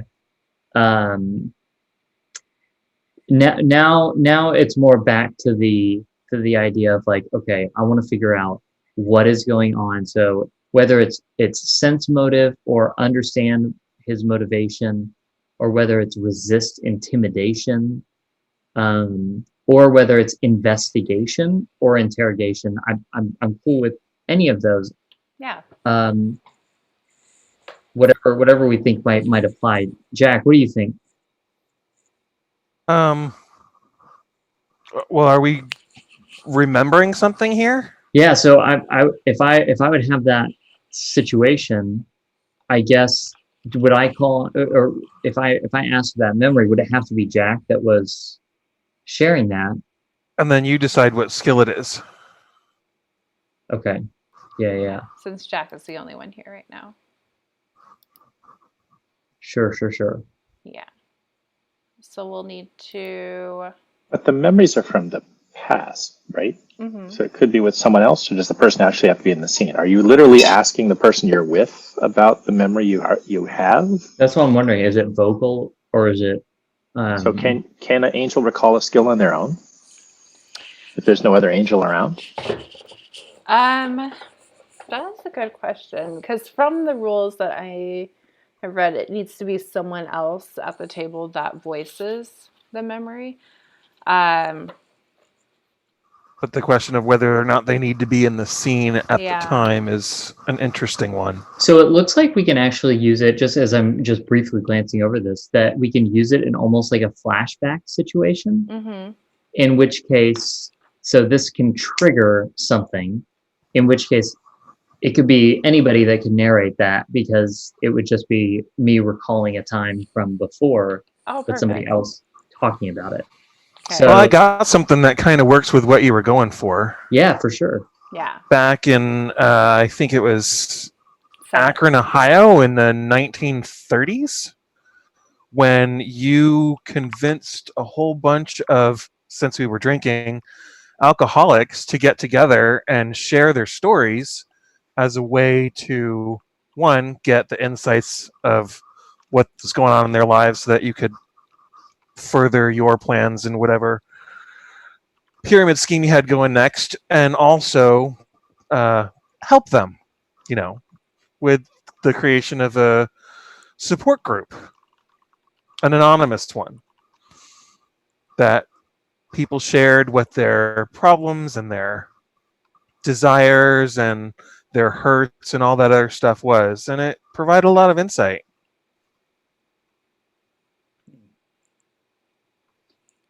I almost like that last one, right when you said right there with insight. So I think the skill of insight um, would be interesting. Yeah. Well, again, that this guy's entire mission is to, kill the demons, right? And you also know that he has interpreted this a different way than, like Ironheart has, who literally just goes around chopping things up, right? And you've been around Banda. You've kind of seen this strange thing that he has, and for him, he does not care for humans because they will always reproduce. So what's killing one human, 100 humans, if it makes like his goal come to pass? Do we know why he doesn't go get these relics himself? You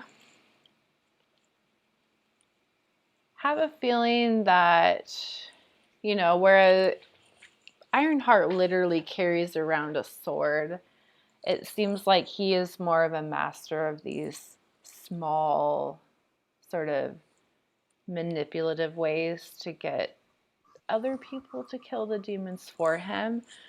But also, he probably thinks that he is some sort of king over this area that needs to stay here and let his underlings do what needs to be done.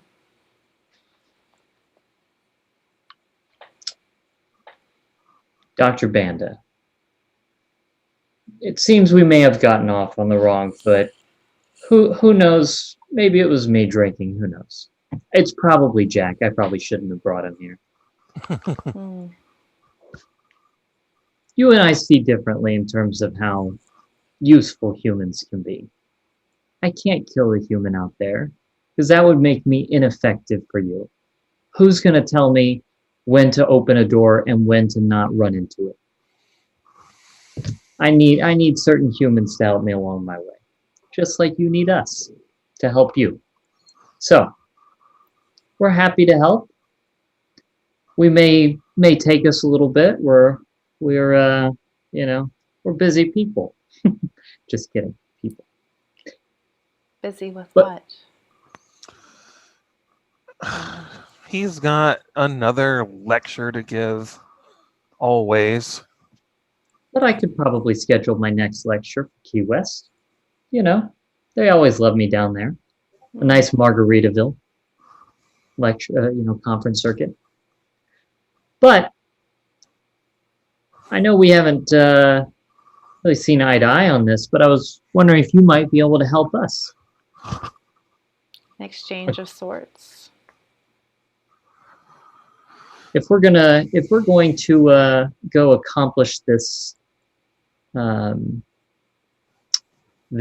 task for you, I wonder if you might have in your vast collection here a minor relic that might be able to help us. Help you do what, though? Accomplish the thing you wanted. So not this other pressing matter that you seem to have. Of course not. No, only this task for you. I would give him the patented, trademarked, registered Amon Amazet smile.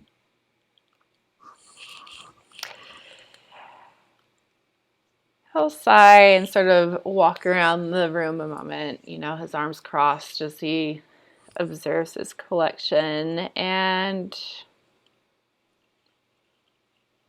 let's see here. He will pull one of those sort of glass topiary lids, surrounding something that's sort of held up on a pedestal. And They look sort of like driving gloves.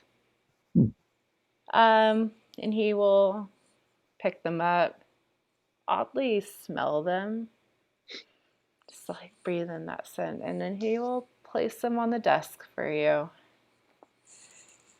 The demon inside, as long as you have these gloves and it doesn't touch your skin, shouldn't be able to whisper thoughts into your head. I want these back. Both of them. And what does this help us do? I'll spell it out for you. If you touch this relic with your bare skin, any skin, not just your hands, but usually we tend to pick things up with our hands, Amon. The demon will not be able to whisper into your mind to go kill something. Perhaps you're human out there. Does that make sense? It does. No, what Amon was asking is, why is this little murder demon helpful? No, the gloves prevent the thing. You asked for something helpful. He brought this out. He told you how not to get killed by it. He didn't tell us how it's helpful. No, the gloves help us not get killed by the murder demon doll. So the gloves are infused with the power of obfuscation or of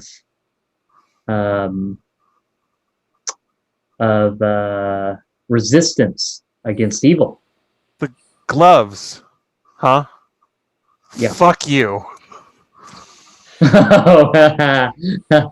Who's belonged to an angel at one time. Yeah. One other thing. Mm-hmm. Do you have any relics here that might be able to help our good friend with his I'm not owing him. No.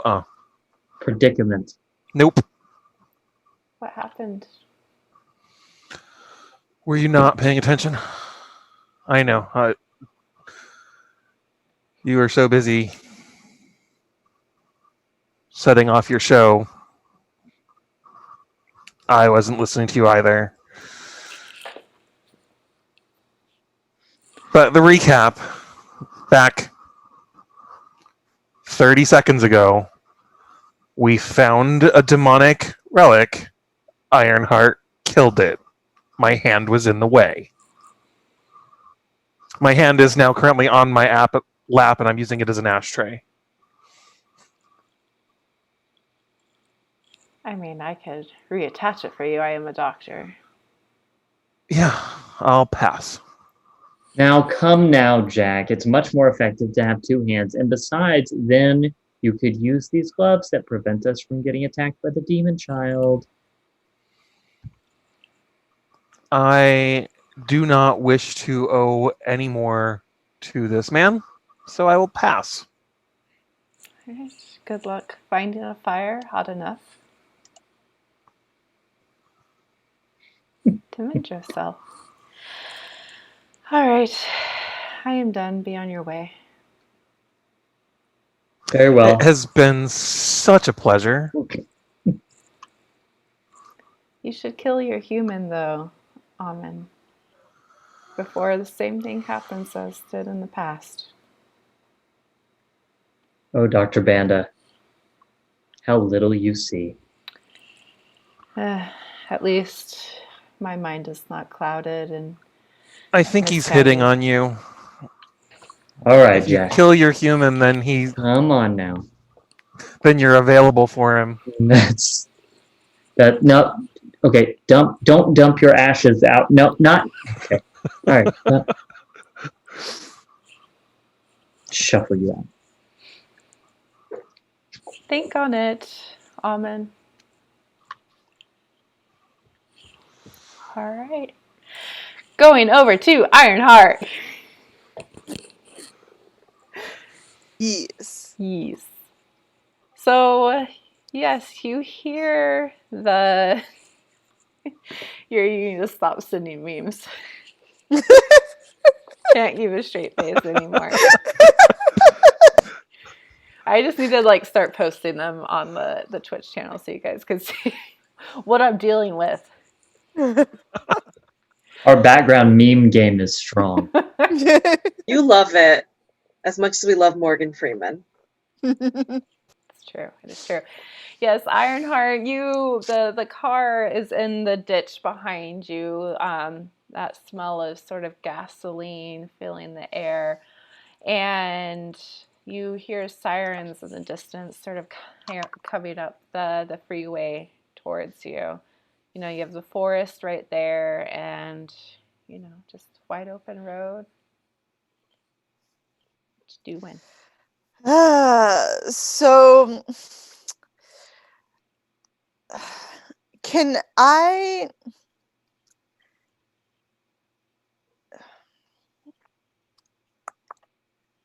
Okay, so he will run his sword, running away from the area that he is immediately in, towards the gas that he smells to try to explode the two vehicles. Or was there another human in the car? I guess I should ask that. In the bad guy car. Yeah. And what is this human currently doing? Well, if you were trying to observe this car that is down in the ditch, the windows are a little too tinted for you to see. But I mean, if you climb down there, you could probably get closer. Nah, I don't care that much. Okay, so do I know like which general direction I need to go in? Let's draw a card. Okay. Seattle is a big place. It is. I've lived there for a while though, so It's true. I mean, I've been there since World War II. Yes. Let's see here. A lot changes since World War II, though, dear. It has. Just saying. All right, and you have drawn the 4 of staves. Jeez. Okay. So, all those freeways, all the forests, all the buildings, they just sort of look the same to you. It's hard to gauge your bearings in a city this large and this sort of, layered in such a way. Okay. Perhaps if you move on, you could figure out a way to get there. Or, again, you could spend one of the tokens and or recall a memory. But yeah, just by yourself. Yeah, I am by myself right now. So, but you could still have someone else recall it. It will be like a flashback. We've decided. you know what? In this circumstance, if everyone's okay with it, I would like to recall a memory from our pool. Go for it. Yeah. Okay. Let's do it. Who do you want to recall for you? You know what? Let's have Yuurei recall it for me. Oh, get ready for an existential diatribe. Hey! Oh boy. There we go. Yes. I love it. It began before the beginning. I just want to remind you before this starts, you chose this. I It's know. it's just gonna be a series of questions. That's the memory. This is just what pops through your head. Yeah, these random questions. Yuurei, what is a memory? So what parameters are you giving me to work with? Yeah, there it is. So I need to be able to navigate the city to get to my destination. Okay. So this is a memory of you and Yuurei sitting down watching TV. And we're watching this show with this wonderfully kind man on it who somehow reminds you of the best parts of Mom. He has short, dark hair. And when he walks in his door, he takes off his sweater and changes his shoes. And he says over and over, whenever you're in trouble, look for the helpers. Okay. So he decides he's going. The helpers And are don't these. stab them. You mean I can't kill the cops? Come on now. No. Okay, so that would be. Ooh. I think we should take bets on if any of the cops are gonna die. Yes, one will. I can see it happening already. Does anyone in chat have a body count for Ironheart? That'd be good to know. I haven't killed too many people yet. Too many.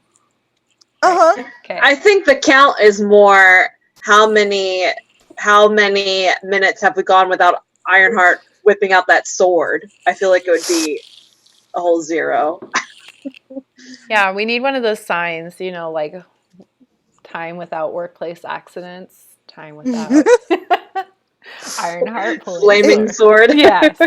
Time I without whip me my burning sword back something and forth. down. Okay. So The sirens he grow louder. he would put his sword away.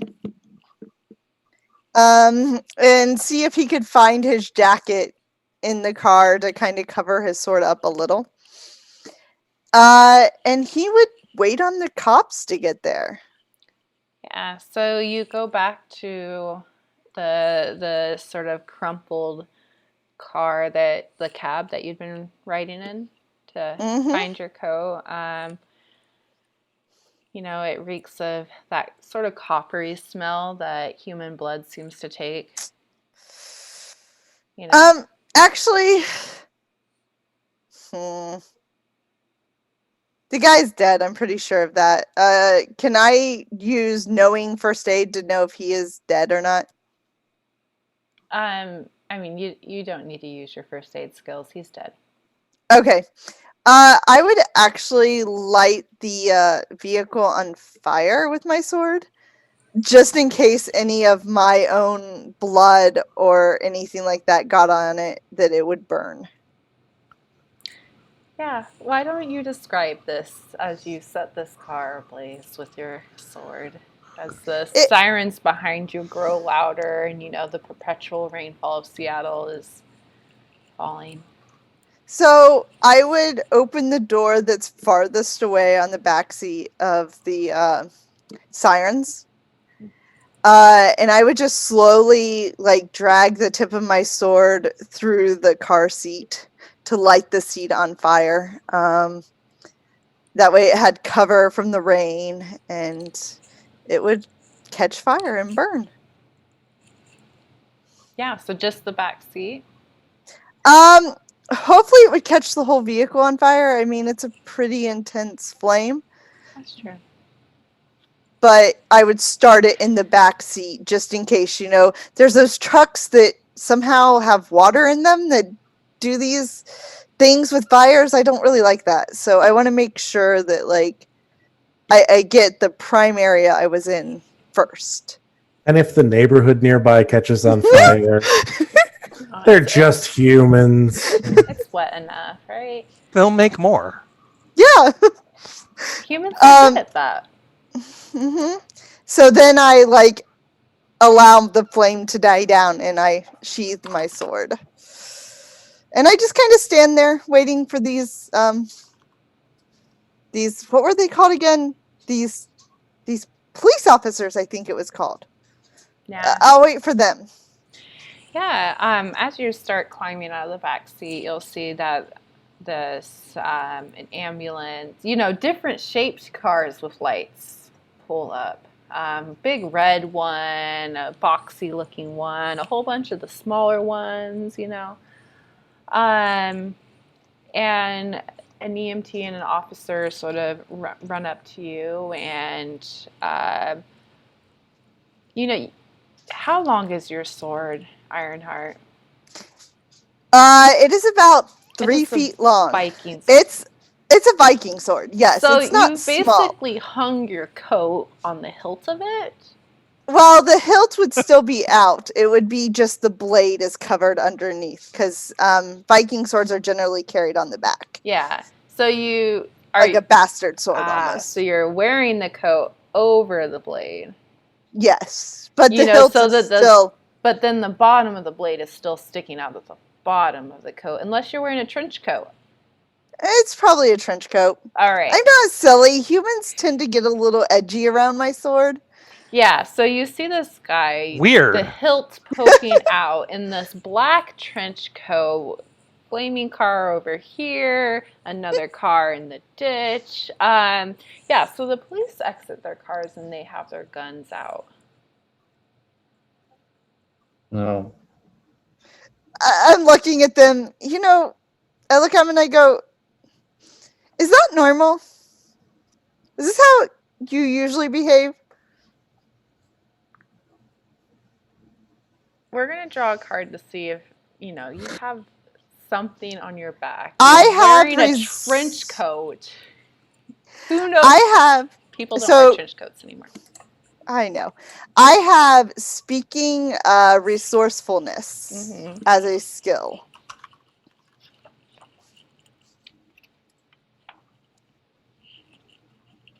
Yes. You do. And what are you trying to do with that?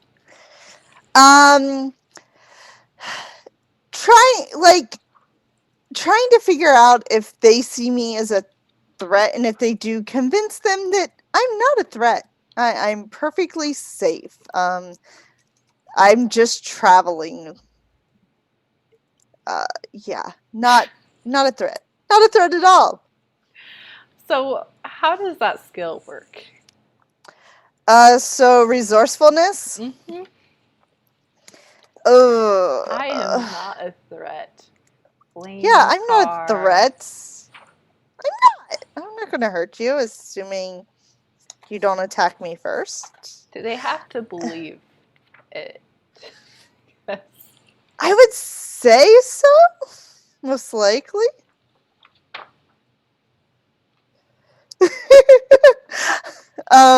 Feel like I'm looking.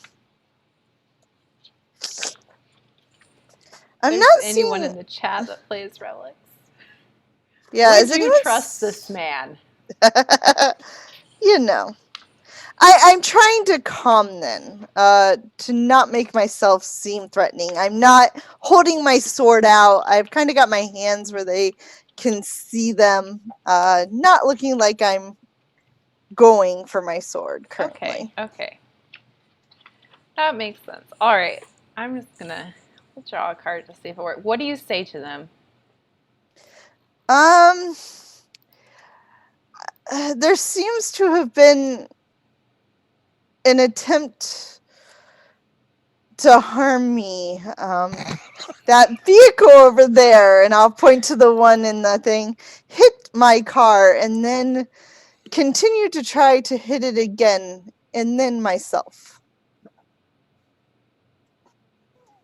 Trying to divert them over to the other car.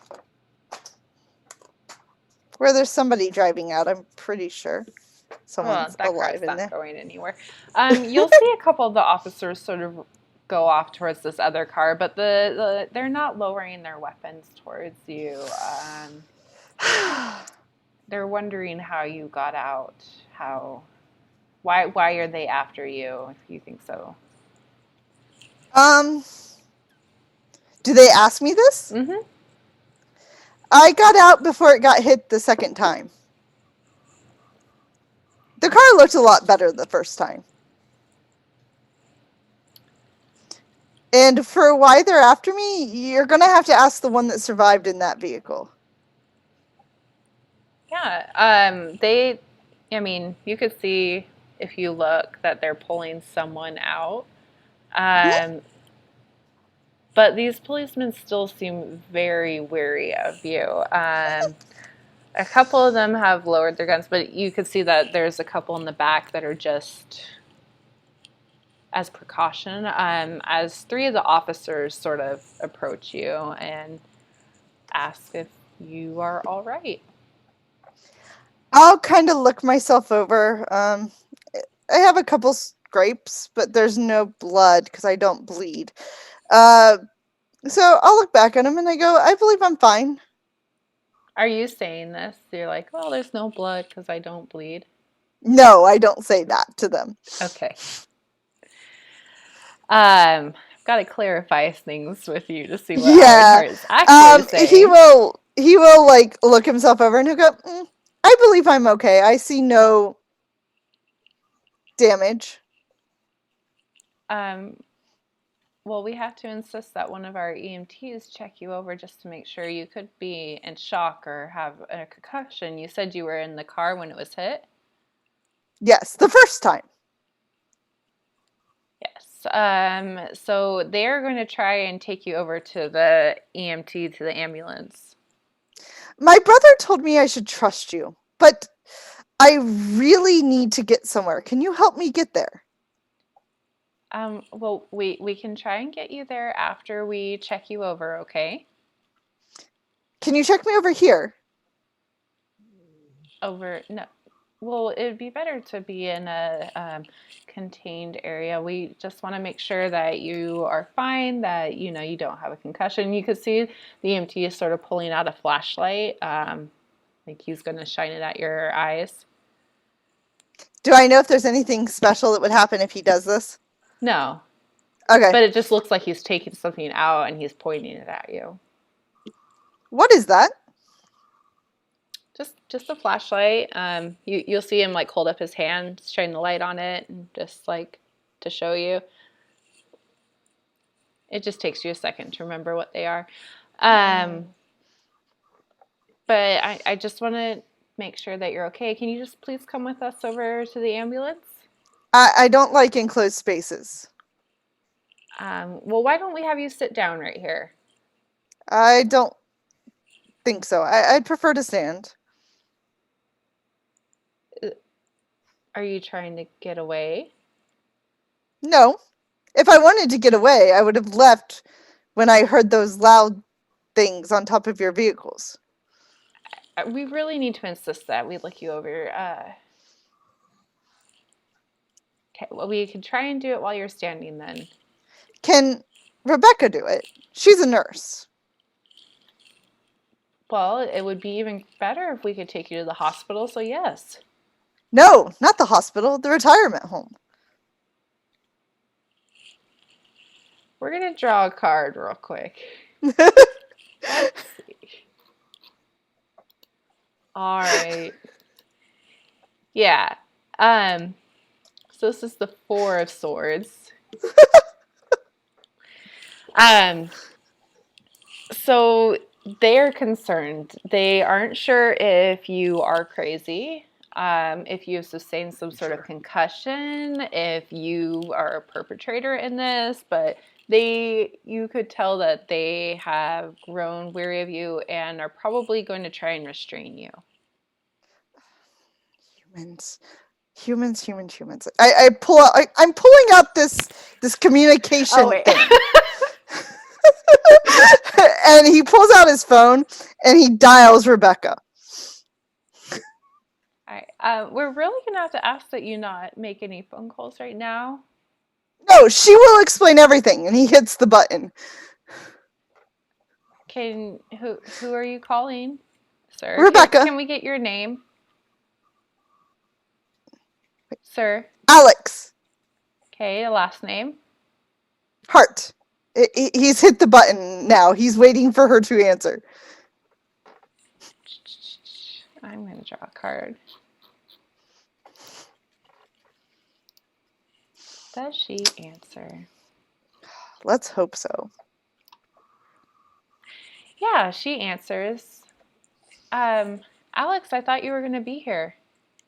I've had a small delay. There's these people in weird uniforms. They came in a box truck. My vehicle I was traveling in got hit. Can you speak with them? What do you mean the vehicle got hit? It got hit twice. By what? By another car. Were you driving? I told you you can't drive. You don't have a license. I took the vehicle, the line thing you told me to take. And the SUV got hit. Alice, I don't know what to do. Tell them that I need to get to there. I am fine. They're going to want to take you in for questioning. Well, they can do that after I am done at the retirement home. That's not how a crime scene works. If you told them that your car had been hit. Well, they can deal. I will be coming there. He's dead. There's just silence on the other side of the line. He died on the second hit. Alex, I cannot help you. As much as I would like to help you, this is not something that I can do. I hope you understand that. Then give the phone to Alexis. She's good at this. She can't talk right now. She's sleeping. Then you need to explain to these people that I need to get to there. Alex, there are some things that people cannot do within the bounds of law, and I am unable to do anything for you at this moment. You are fine. At a Have you let scene. Night Moon in? And I told you I cannot let your wolf in to a retirement home. Let her in at night. She will be there with her. I'll be there shortly.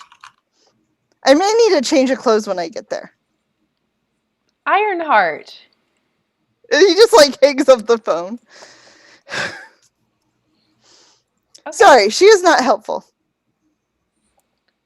Sir, I am really going to have to insist that you come with us. No, I am leaving now. Sir, we are going to ask you to stop now, or else you will be in trouble. What have I done wrong? I was hit. You are a part of an active crime scene, and we are going to need to take you in for questioning, and you clearly have sustained some sort of head wound. They are not as calm as they were earlier.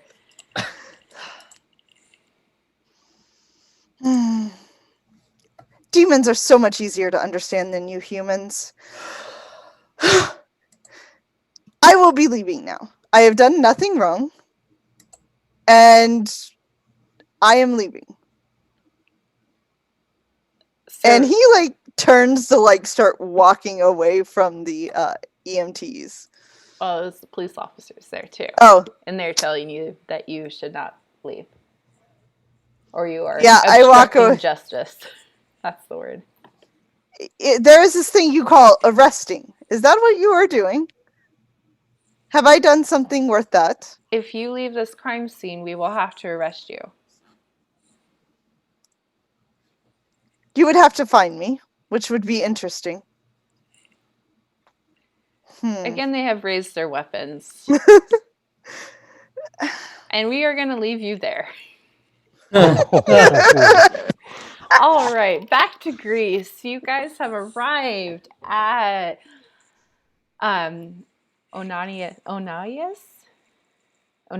house. Onias. Yes, Onias.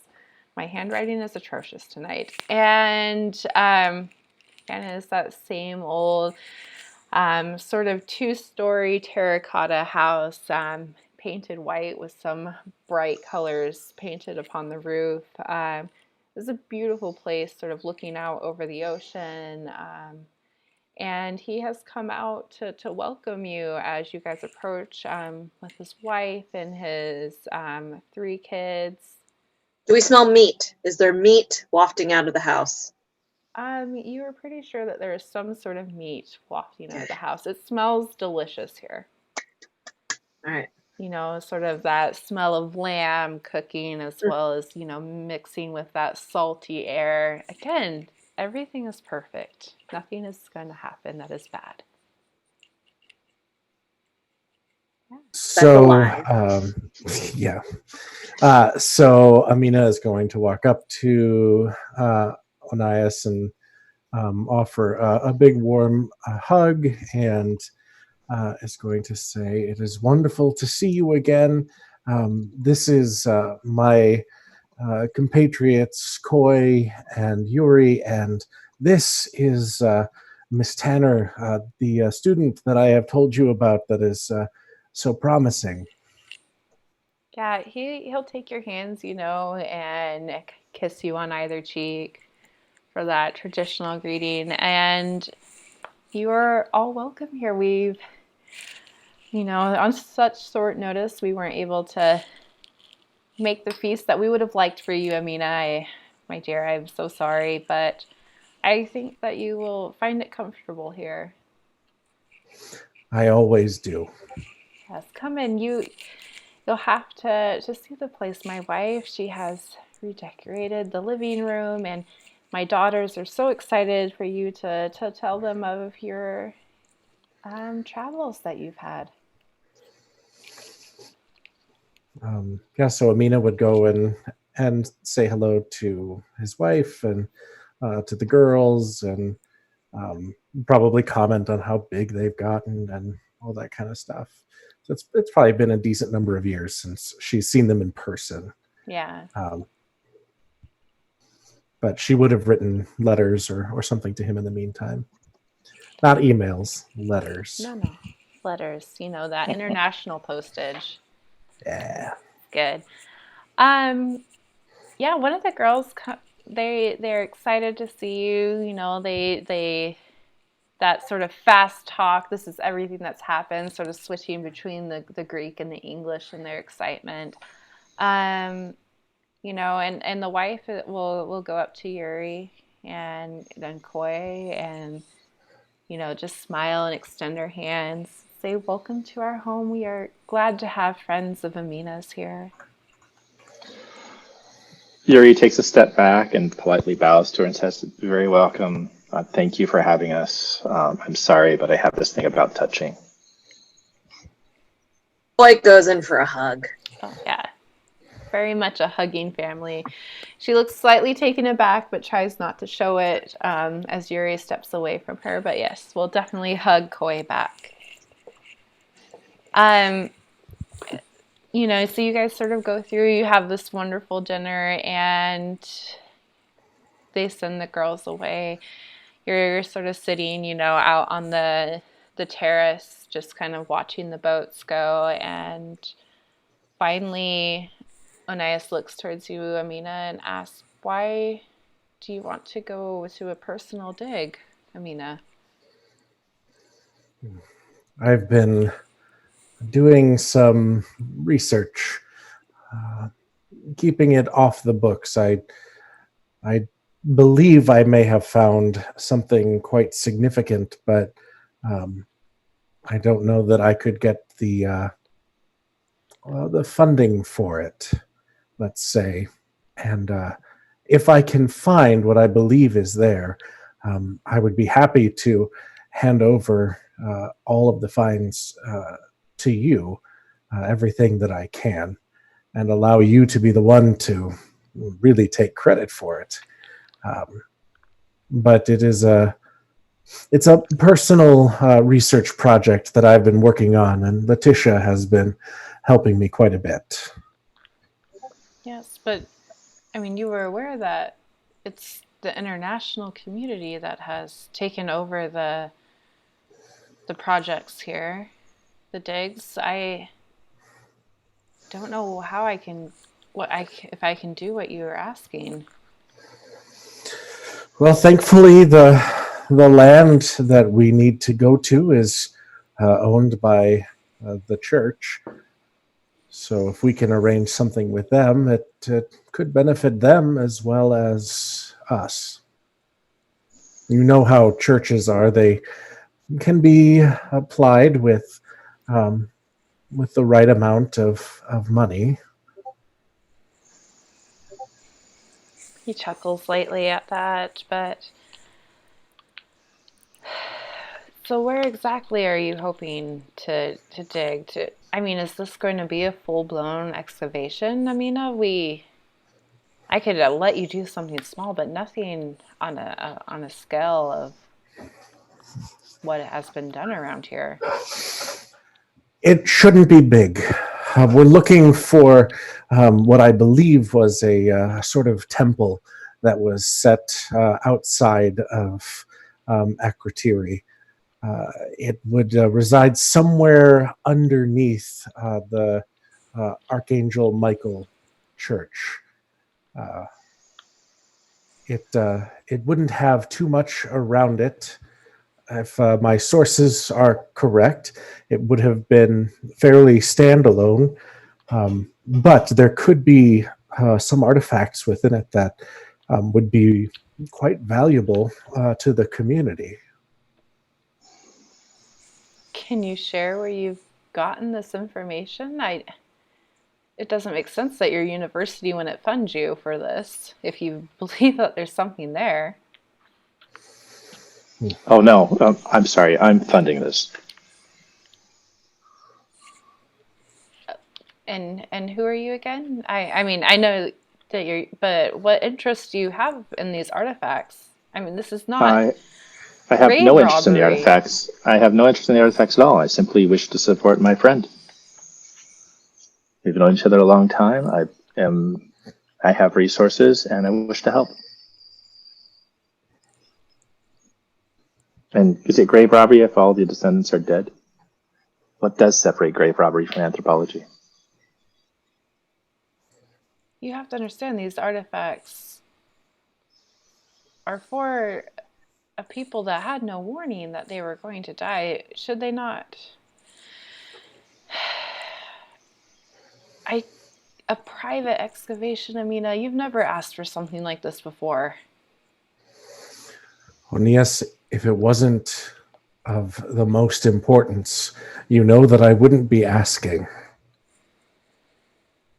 Just know that things can be explained better if we find it. But until then, I don't feel comfortable revealing any sources. You know how academia can get sometimes. People fighting for discoveries and finds to fuel their own projects or their own universities. This would be something that, if we can find it and I can hand it over to you, it would be something that would be just for the people here. Something special, something important. They seem like they're mulling this over, takes a drink of a cup that he had and glances over at Koy. He now knows why Yurei's there, why Amina's there, but why are you here then? Same as Yuurei. Amina and I go way back, and I'm here to support my friend. As we know, academia can be driven by ego, and as Amina has stated, this dig is fueled by our willingness to help you and the people here. So I want to do something a little strange. I want to walk over to Onius and take him by the hand and look him right in the eye and say, Onius, please, as a friend and as someone who I can trust, please do this for me. And I want specifically for him to be able to hear my mark. So my mark is an aura of faint whispers in an obscure 7th century Arabic dialect surround me. So I want this to be a moment of awe for him, that he just has this overwhelming urge of there is something there that he could understand if he only investigated it further. Yeah, it's been hard to have, the international community here. He's been worried that people are taking these artifacts, these things from the dig, and just, taking them to museums throughout the world and not keeping them home where they belong here. He seems to be genuinely concerned about this, the history here, the lives that were here. And that's one of the reasons why you guys get along so much. And so, you're a professor at an American university, though. And so he is worried that perhaps someone or your university or these two strangers that are here, are going to take something that doesn't belong to them back. If that answers. Yeah. I think she would make another real assertion that that this would be, because there's no involvement from the university, this would be a discovery that you could keep here. But finding the place, that is really what my goal is. And once I find it, I would be glad to hand it over to you, to the people here, because you know that the history here is important to me, to give voice to all of those that died in obscurity, that were lost so long ago. That is something that has driven me every time that I have set foot on this island. You hear him sort of curse under his breath in Greek. Show me the area tonight where you Thank you. wish to do this, and then we will go from there. Thank you, And my friend. he'll stand and sort of tell his wife quickly that he's going out and should be returning later tonight, and lead you guys to his garage.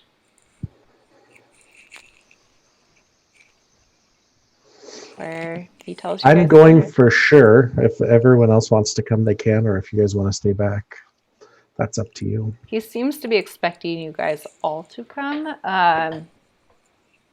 But yeah, again, up to you if you want to do that. Yeah, let's go. Absolutely. I'll climb into the SUV. Yes, the SUV that fits all of you. It's a very nice car you have. What's the model? Asking for Italian car models. What kind of cars are common in Greece? He says it's an SUV. No, just kidding. You could definitely tell that he is probably better off, only because most people don't have a car that would fill like a family, since he has 3 daughters. So it's not a fleet of smart cars. It's probably some sort of Volkswagen. Toyota Yaris is very popular. It is. I just saw that. But would a Yaris fit all of you? Yuri's small.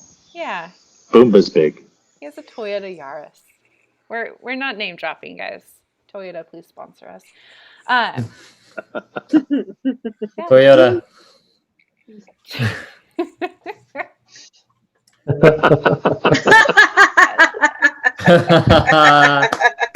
Sponsored TTRPGs.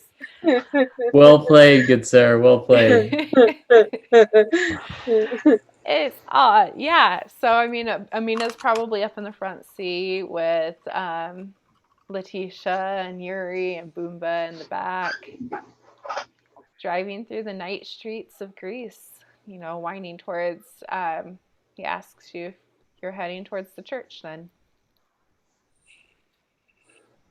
Yeah, and I think I'm going to assume that he kind of knows the way to the church. Mm-hmm. And I think Amina, as they're heading there, she's trying to look out, even as it's dark, and reconcile what the island looks like now with what she remembers in the past. Yeah.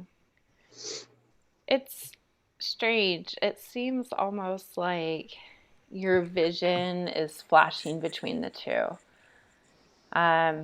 Sort of these ghost wisps of memories of you, walking down this packed dirt street with more roughly hewn homes around you. And then it flashes towards, the pretty typical, like, Greek oceanside sort of villas, which grow closer together again as you drive. But it seems to still have that sort of hint of what it was before. It's hard to see much with it being dark, but people stay up later, so there's still shop lights out as people are walking the street. But again, it will flash back to this memory of you, like, carrying baskets with a friend as you, walk back towards somebody's home to eat that you've almost forgotten their names. It's growing hard. But yeah, as you look out the window, you kind of have this play in the glass there. I think there's a kind of an air of just sort of like this is the first time she's been back, and it's been positive. Like every time she's been back before, there's been this weighty feeling of guilt. But this is the first time she's been able to come back, and these ghosts aren't haunting. They're actually memories. And so, yeah, she may not remember the names, but she remembers the faces. She remembers the joy of interacting with them in these daily things. And I think if we're making our way up to the church, then as we get to that area, she remembers a little more strongly walking to this area where the temple was with Lysagoras, and the two of them walking there as they probably did many times. Yeah. It's definitely, as you said, more positive. You feel you're happy that you still have those memories. And, it's sort of a quiet drive. You could see that Onias is tapping his finger on the wheel as you sort of drive down the hill towards where the church is at. But he parks, doesn't say anything as he turns the car off. I trust you, Amina.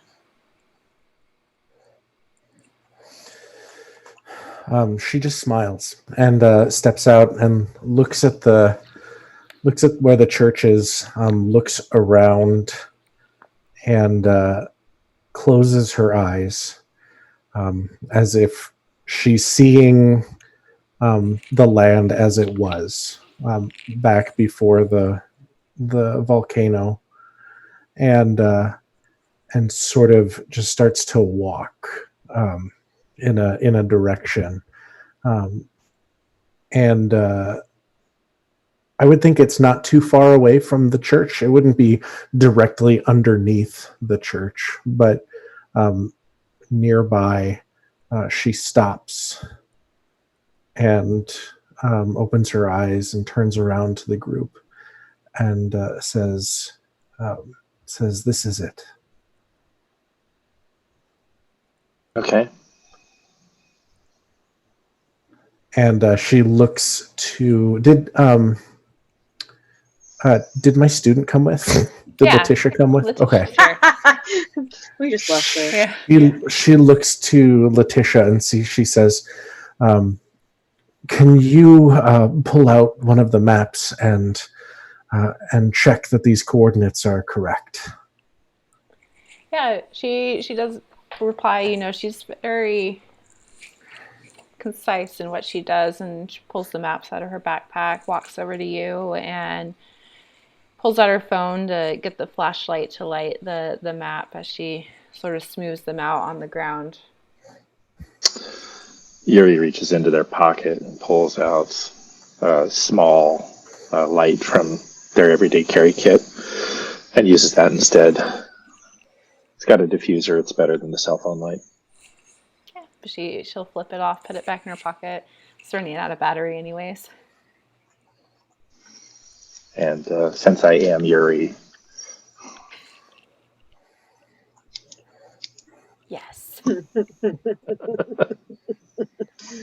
Who are you? Really? Too perfect. Yeah, the coordinates match up to what you had plotted, Amina.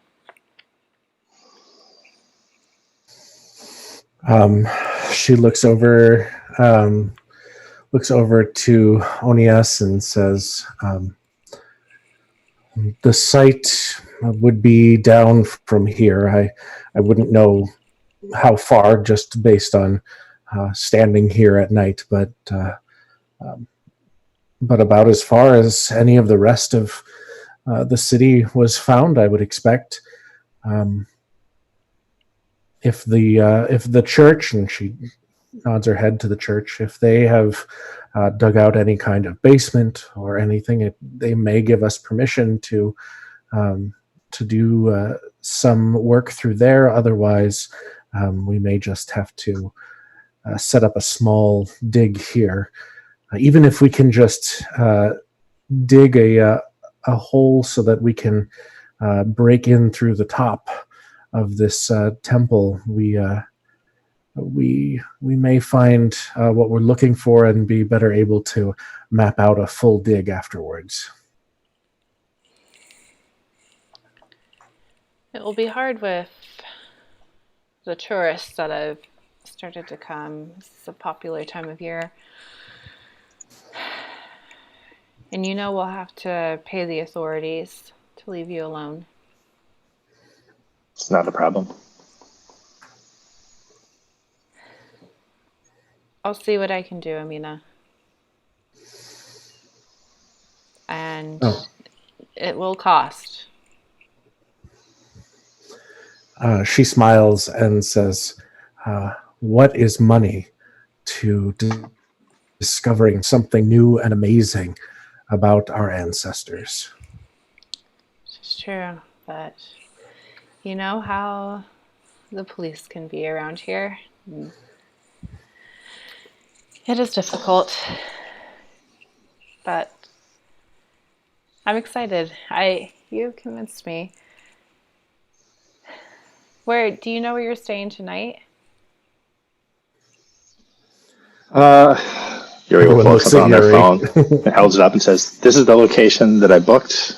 It's a local house rental." Yeah.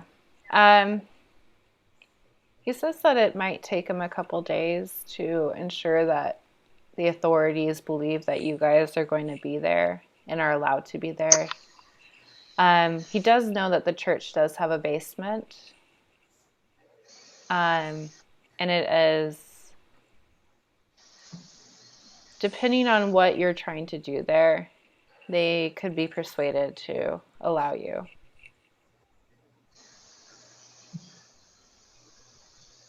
But cool.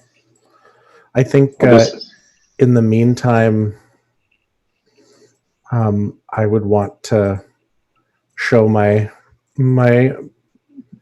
brothers and sisters around the area and really give them the full experience of what it was like there.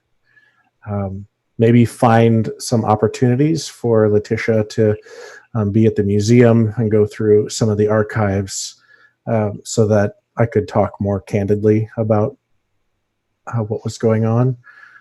But taking it as an opportunity to re-experience this from a positive standpoint. yeah, perfect. We are going to go over, I believe it is Amon and Jack's turn, right? Yes. Sure. So you guys split the party 3 ways. 3 different stories. We can go further. It's true. Don't do this to me. Yeah. I can do it. Yeah, so you guys had decided to head out then? Yeah, I think so. Obviously, this was an interesting time for Amon because he stood up to this guy a little bit. I mean, kind of understood a little bit of insight about what makes this guy's motivation, Doctor Banda, and and so now that's a little bit of an empowerment because we can now use that information to our advantage. So obviously he needs this thing in uh, in Key West, but we bought ourselves a little time by talking about the speaking circuit. So You know what else is an empowerment? yeah, tell me what. Going to Greece and hanging out with our friends and getting the doll later. Look, that's what I was about to say before one-handed, flying purple people eaters started Don't eat the saying, purple ones. listen, okay, they're past their expiration date. Is that what you're That's going to right. say? Oh my gosh. You tell that same joke every single time you lose a limb, and this is not the first time. Now Well, listen. come on. What's the memory? I want to hear it. Yeah, I'd like to take a memory token from the center to share a memory about the time that Amon set crashed through a ceiling and landed on his hand. Look, fell off. It was totally innocuous, okay? We were coming over for dinner. We were having a nice evening, okay? We had maybe one or two things to drink, and by things I mean bottles. And by bottles he means kegs, because he calls all things bottles. Listen, it was an SUV full of kegs. And there was just a little conversation based upon what we learned earlier about my, things are coming back, a little knife throwing competition. Somebody may have lost a toe. Okay. Wasn't me. Anyway, that's all.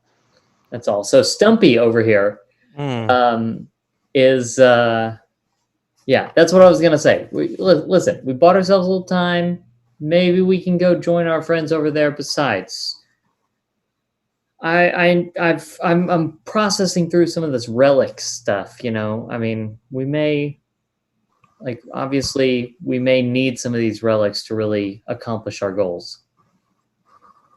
And what are our goals? Well, my goals are to save humanity, love humans or a human, and stick it to Dr. Banda. All right. What are your goals? To not be bored. How can you ever be bored? I mean, look at where we are. Look at the amazing things that are happening around us. How can you be bored? Because the amazing things that are happening around us are the same amazing things that have happened over and over and over again. That's so not even true. This is so different. Look, it's a color variation. So this one's pink. That is not accurate. You can't reduce humans and their accomplishments to a color or to something as trivial as just a wisp in the wind. Well, actually, you can reduce them to a red wisp in the wind. That's so reductionist of you. Which I would expect from the person with half an arm. I have the whole arm. It's just not put together. Listen, as I always say in my book, what is a hand if not an arm? It's a hand. Exactly. It's just a hand. So we're having sometimes it's an ashtray. So apparently we're having this conversation, I guess, as we're going down the stairs here. Yeah. Is Cassie following behind us, just kind of shaking her head? And did she stay? I mean, how long were we drinking here? That's a good question. It's probably what time is it? We have 3 different times going on right now. Where are we, Mom? I need to track. I need a time zone tracker here. All right. Can that be Yuri's miracle? I want a It's time zone Vegas. tracker. You have no idea what Yeah, time it there's- is. Sorry. Yeah, there's It fluorescent all looks the lights and same. oxygen pumping into this area. It's been 12 p.m. constantly for the past 3 days. 12 p.m., 4 a.m., 3 in the afternoon. It all looks the same. It's true. Well, obviously, we should probably head to Greece. Cassie, what can we do to arrange that? Yuri's already arranged it. I have the details right here. Terrific. He All just right. told me to hit send on this. She was sent 2 things, one of which had her traveling, one of which didn't have her traveling. She gets to choose which one she used. Cassie, which did you pick? Oh, Am I allowed to travel with you this time, Mr. Amon?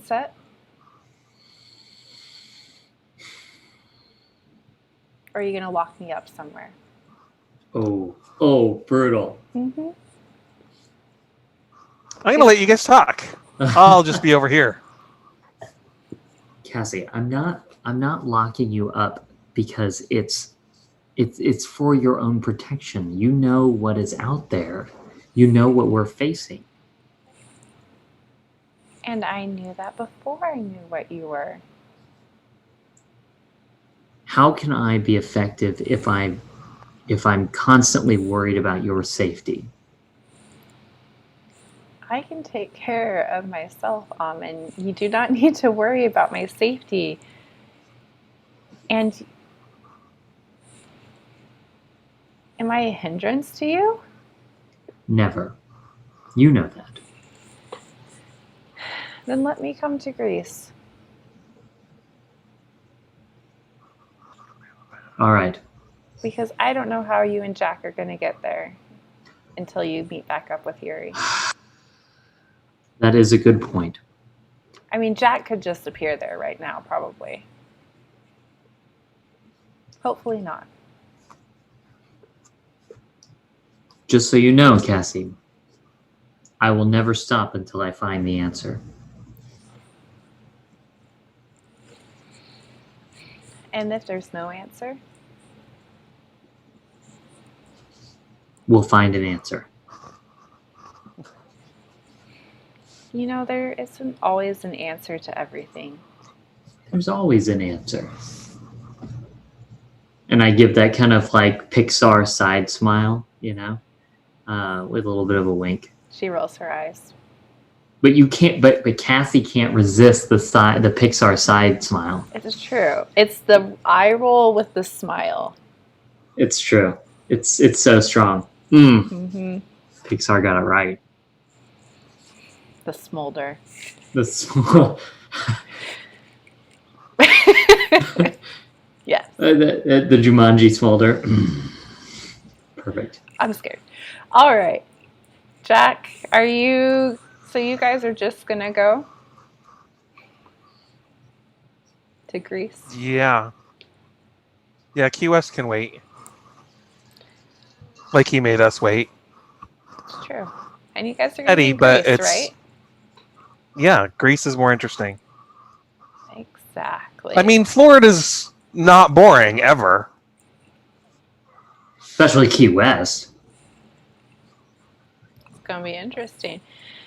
Yeah, I mean, you guys have no problem getting the flight going, are packing anything, saying bye to anyone, or you're just out. Boom shakalaka. Here we go. All right, so I guess it's going to take us a little bit of time. Yeah, 17 All right. hours.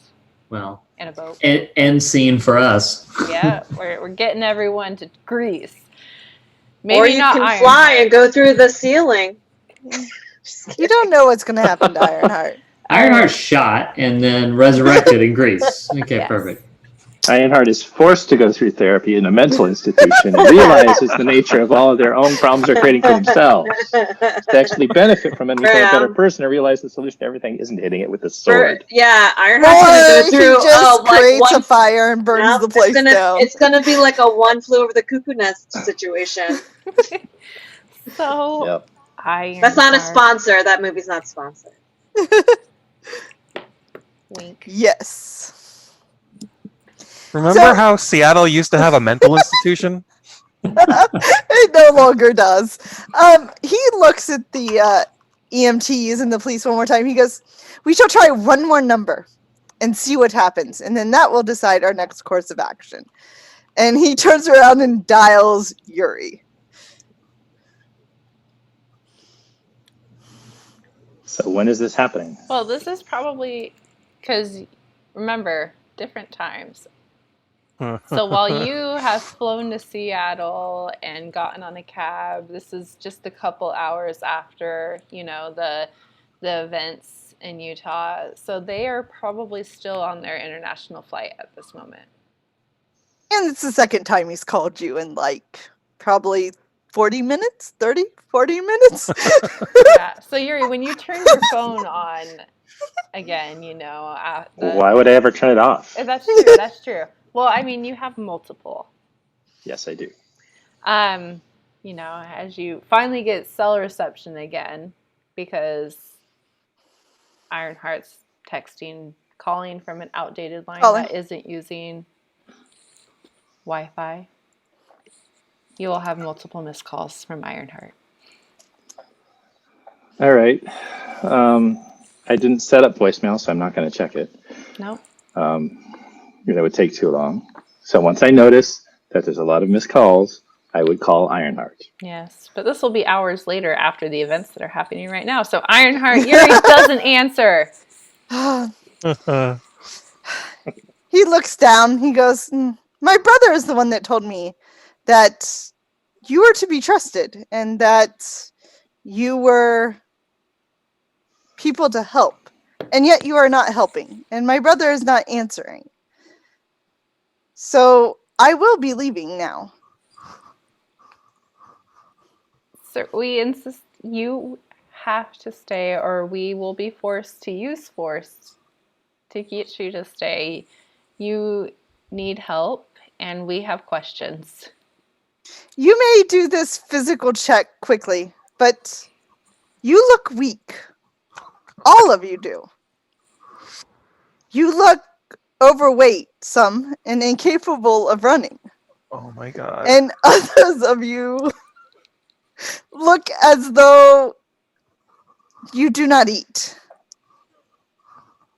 And he just looks at him and he's perfectly calm. Do you start to walk away again? No, he lets the EMTs do their little check thing. Yeah, I mean, they check you over. But as they do so, the police are again insisting that you have to come down for questioning on what has happened. And in the back, you'll notice that they are pulling the guy that lived out of the wreckage and are, putting them in the back of a police car. Do I recognize him at all? No.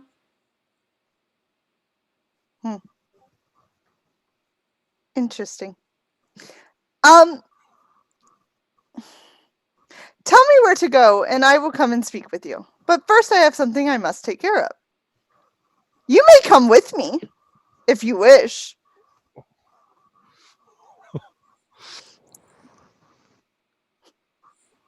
No, we're going to play blackjack. Ironheart, you're so obstinate. What a weird thing for a police officer to say. I don't know what to do with you. Yeah. He's not obstinate. He's just blunt and very logical. And special. The police officer version of blackjack is to shoot you 21 times. No, they are going to insist at this time that, as the EMTs clear you, at least for bodily injuries, that they, since you have no mode of transportation, are insisting that you get in the back of the police car. I do not agree with this. Be that as it I will may, sit next to you. Sir, we kindly request that you get into the back of the police car. We do not wish to handcuff you. He sort of looks at the police officer and he goes, "Did you realize that your car was on fire?" He looks over his shoulder. What? I mean, And he will all of a sudden have a fireball appear in his hand and throw it at the police car. so there are multiple police officers. One looked back. Yes, we will need to play blackjack now. That's fine. As the other ones are going to shoot. I have protection level 2. Yes. So with protection level 2, I am, hold on. So I can start large fires at a distance, throw fiery missiles, which is what I'm doing at the police car at level 2 of fire domain. And my level 2 of protection is deflect and reduce damage of any bullets and stabs I see coming. Provide immunity to a broad spectrum of damage for the entire scene or longer for my protection. So essentially, I created a fire missile, threw it at their car, and then if they open fire on me, I have protection as well. Okay. Real quick, what page is this on? I pulled it from the book. Ooh, you're going to ask me for page numbers. I'm Why are asking you you for page numbers. I do not know. Can you use 2 abilities? I don't know. All right. So you can throw your fireball, then it is their turn, and then you could do your protection. So I think that would be a complex test. Okay. Philip looks like he's saying something. So 104 is where the domains are listed in their attributes. Okay. Yes. He tried to play nice with the cops. They did not play well with him. You were playing nice. Okay. Yes. So everyone, yeah, you can't do both of them at the same time. So okay. So the first thing he'll do is catch the police cars on fire. Or can I not have both active at the same time, or can I not do both in the same round? So you cannot do both in the same round. Okay, so he could cast protection on himself first and then shoot the missiles. Okay. So yes, that's the order he would do it in. And this does not activate the terminal because they're not using a miracle yet. Let's get into some rules for this. Yes, I know. Isn't it fun? Sorry, guys. Yes. So, but you would not know that they are firing. So, would you have assumed that they are going to fire upon you? They are trying to detain me, and I am well versed enough in war and things like that to realize that if I resist, that it's going to potentially come to conflict. So, do I think they're going to fire on me? Maybe not, but do I expect physical attacks? Potentially. Yeah. So this does have one of the trammels that you guys were talking about. What is that for this? So I don't know where it lists it for mine. Hold on. If anyone else has knowledge in the rules, go ahead and pipe up. Yes, please. Protection is found on page 107. 107. That is where I'm at.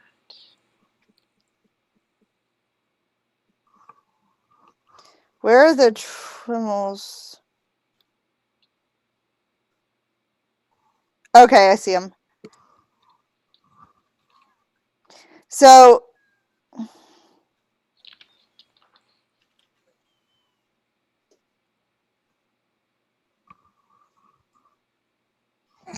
Okay, we can figure this out later. Let's go ahead because this is stalling the story. Sorry, guys. Yep. All right. So yes, we will say that you light No the worries. cards on fire. We are going to play. Draw some cards for blackjack real quick to see if, because the effect is to either reduce or deflect. Yes. Let's see how quickly you were able to get that up. Sorry for the Okay. wait, guys. No worries. Oh, this is Oh, great. good. Okay. We are exploring the rules, guys. We will learn. I'm Yeah, just we're getting a kick enjoying out of it. imagining every possibility that this can go terribly wrong, Right? which is every possibility. All right. So I'm going to bring up 2 cards. We're going to go ahead and shrink those. Who is going to live? And who will die? What? What? Isn't that always the question? Especially when Ironheart has his sword out. In October for Sam. So in scenes that have Ironheart. Yes. Yes, in scenes that have Ironheart, and he is not a happy person. All right. So this is going to get. But wait, is Ironheart's face on fire or burning? I hope not. That's a good question, though. Is that guy a demon? Do you want him to be a demon? I don't know. Does my face burn when he is near? Your face is not burning. Ah, drats. That means I can't just outright kill him. Okay. I mean, he's just a human. Just a cop. Yeah. So, I mean, it's up to you. Sorry. Dun, dun, dun. Dun, dun, dun, dun, dun. All right. Excuse me, trying to get the cards right. So I have drawn the Ace of Cups, and you have drawn Temperance. So 10 and 10? Ace is 1 or 11. Oh, okay. And I have a 10. Yes. Okay. And then, sorry, it will be. Why is this being weird? There. Okay. And then 2 more cards.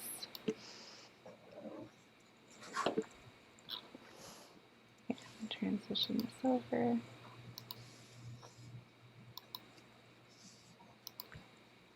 All right, my card is the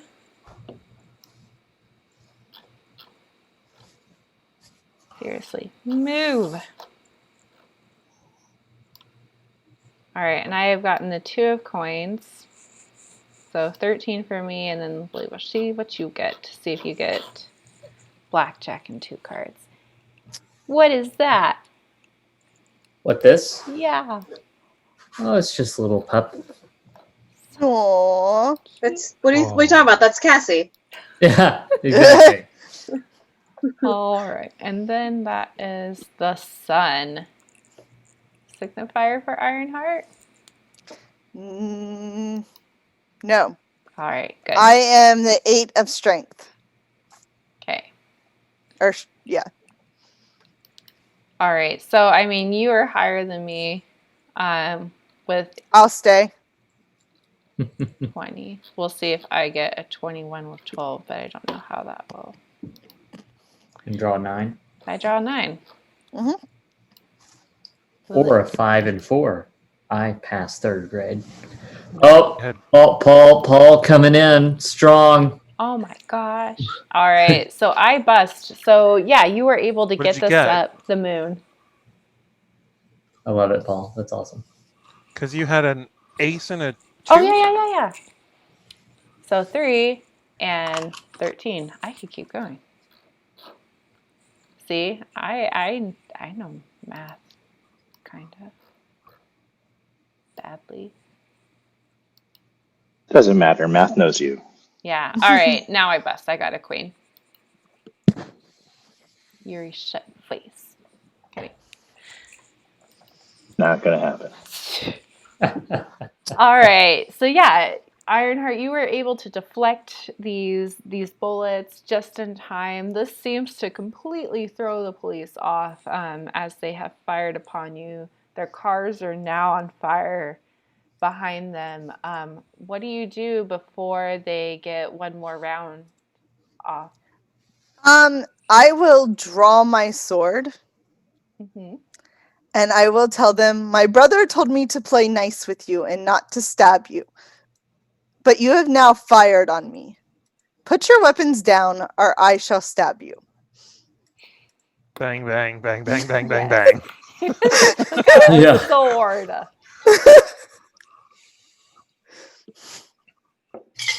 love it. Yes. So And I will also have the sword like it is inflamed again. yeah. Bang, bang, bang, bang, bang, bang, bang, bang, bang, bang, bang, bang. Thank you. And they're probably close enough to me that they can actually feel the heat from my sword. Yes. So, again, they fire upon you. I have drawn the 6 of staves. So, they are not backing down. They, there is a dead body in one of the cars. Two dead cars. bodies. Guy in a trench coat who just bombed their cars somehow that now has this flaming sword pointed at them that says that he's going to stab them. Again, so yes, they are raining bullets upon you. And I will strike them. Yeah, one bullet does make it through, sort of striking you in the thigh. Okay. Nothing to slow you down, but 1 point of wounds. Okay. But yeah. So I will strike all of them with guns. I do not strike the EMTs. Okay. So I'm going to pull a card. And when I do this, I will, as part of my level 1 fire, am I able to take kind of my angelic form when I do this? Of course. So I will. You could drop your guys. Kind of take. Yeah, I will take my angelic form as I strike down these 3 or 4. I don't know how many cops are around me at this point. Anyone with a gun on me. Mm-hmm. And I will say, you were warned. All right, so we have drawn the 2 of coins. Okay. And the 2 of staves. So, yes, you describe this. You sort of have gone into this mode of destruction because there's some place that you want to be and you are unable to be there, and these humans are in your way and have fired upon you. So it is not just those 3 that you hit. I mean, this sword is at what temperature? 2,000 degrees 2,000 Celsius? degrees. Yes. It might be Fahrenheit, but it is 2,000 degrees. I can look it up real quick. So humans are soft. Or 5,000 degrees Celsius. Yes. Anything in the vicinity also catches on fire with something at that temperature close by. So despite your good intention of just sort of harming these 3 police officers, it is more than that. As it just seems like this scene straight out of hell just becomes around you for some reason. Something, yeah. Don't know why everything is suddenly on fire despite the rain that is trickling down. Everything is now burning. Good job, Ironheart. Yes, I am burning anything that is stopping me. Well, that is everything around you right now. Good to know. It's all burning. Everything is burning, yes. But there doesn't seem to be any more bullets firing at you. It's grown kind of silent except for the crackling of flames and traffic that is backed up, horns blaring. The sound of tires squealing as they try to get away from this and go the other direction. Is there a car that I can get to before it, like, peels away? Let's draw a card. Draw a card. Boop. And boop, you have drawn the 5 of Cups. So, no. No, and you are not allowed to drive, but I'm going to say that you are able to get a car and get there, and I am going to save this failure for something else, if you are agreeable with that. Yeah, sure. That's fine with me. So, yeah, he walks over to someone who is driving a car. Kind of looks in the mirror. He probably looks a little scary at this point. I mean, he's his full 7-foot height A at little? this time. A little. He says, "You will take me where I want to go, or else your car will burn as well." They are absolutely frozen in fear. You are this 7-foot tall, horned, clawed, hooved, winged beast from nightmares. The distinct smell of urine fills the cabin of the car as you speak to them.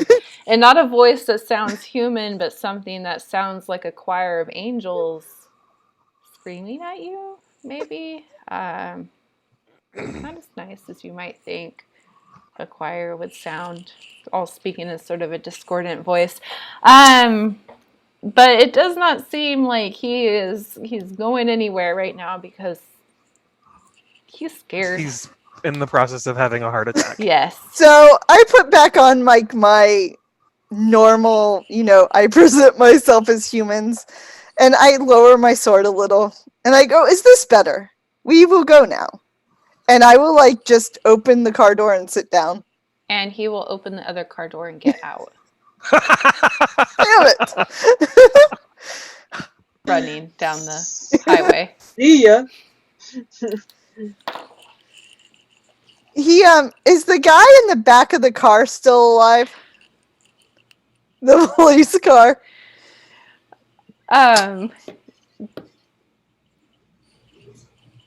The guy that ran into you? Yes. Let's say yes. If you go back there to look. He'll walk over there. He was in He'll a cut further the back police car and it's not Okay. on fire. I will walk back and I will cut the police door off. And I will look at him and I go, "You have caused this. Now you shall fix it. You will take me to this address. There is one of these things over there." And I will point to the one that's still running with no one in it. "Or else I will kill you where you sit." Yeah, this sort of hardened, this type, sort of mercenary type guy is sitting there and he shrugs his shoulders and says, "Of course," and takes you to the car and will drive you to the location.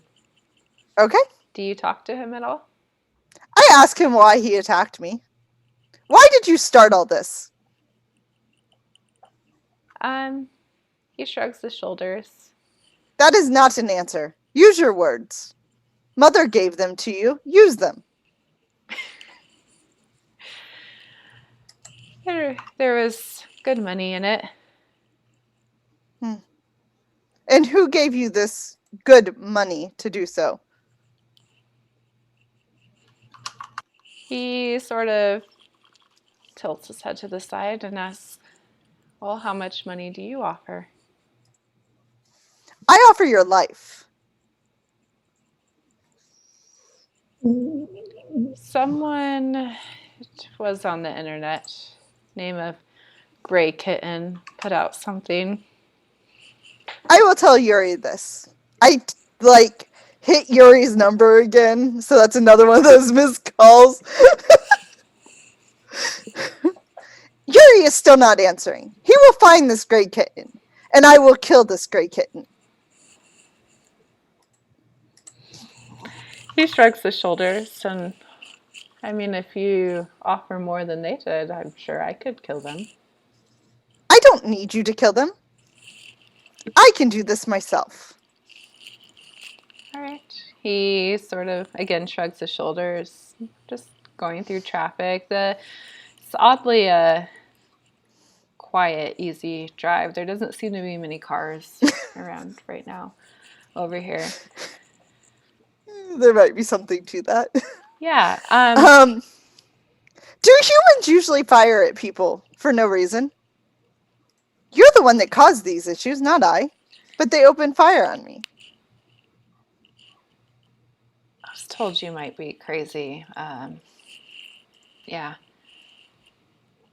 I mean, I wasn't trying to kill you, so sorry about that. What were you trying to do? Just a job. What was your task? I mean, if I told you everything, I wouldn't have a job anymore. If you don't tell me everything, you will not have a life anymore. He nods at that. I was just, I don't know who put it out. Some person wanted your right hand.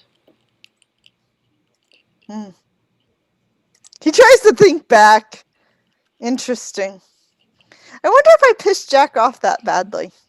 I will have to speak to my brother about this. And he's quiet for the rest of the ride. Yeah. It doesn't take you long to get there. Okay. But we're running out of time, so Ironheart is still not in Greece. Ironheart's not going to get there in a little while. For a while. I will say, dealer, the last thing Ironheart does before he gets out of the vehicle is he will look at the gentleman and he will go, "Thank you for your honesty. Now you can join Mother." And he will kill him. Okay. What? He can't have somebody finding Alexis. What? He absolutely cannot have anyone finding Alexis. Oh, brutal. Yeah. All right, so that has been our episode of Relics, a Game of Angels by 10 Star Games. Angels are not what you expect, and they are not these sweet angelic things, as you have seen. They have goals and they have tasks, and humans are just sort of there to be led, be helped, be fodder for something greater. Real quick, we will let everyone say their goodbyes, and yeah, as always, it's been amazing having you guys on stream, and thanks for playing. We'll get spookier next time. Oh, good. October. Thanks everybody. Appreciate it. Thank you. Thanks, Sam, for running. Thank Yep. you. Absolutely. Of course. I mean, Yeah. you guys. Love you, Ironheart. Yeah, this is like the Ironheart saga. Loved it. So good. I know we Sorry, need guys. We need a body count. We need to like tally this up. Oh, Stumpy. Oh. It is great. Yeah, That's awesome, Jack. Again, guys, we are going to try and focus more on the mechanics. Sorry that it slowed us down a little bit this time. We're getting better. And again, if you want to check out Relics, it is maybe, yeah. It is out on Drive-Thru RPG as well as Indie Gaming Revolution. And oh man, you guys, look at that. It is amazing.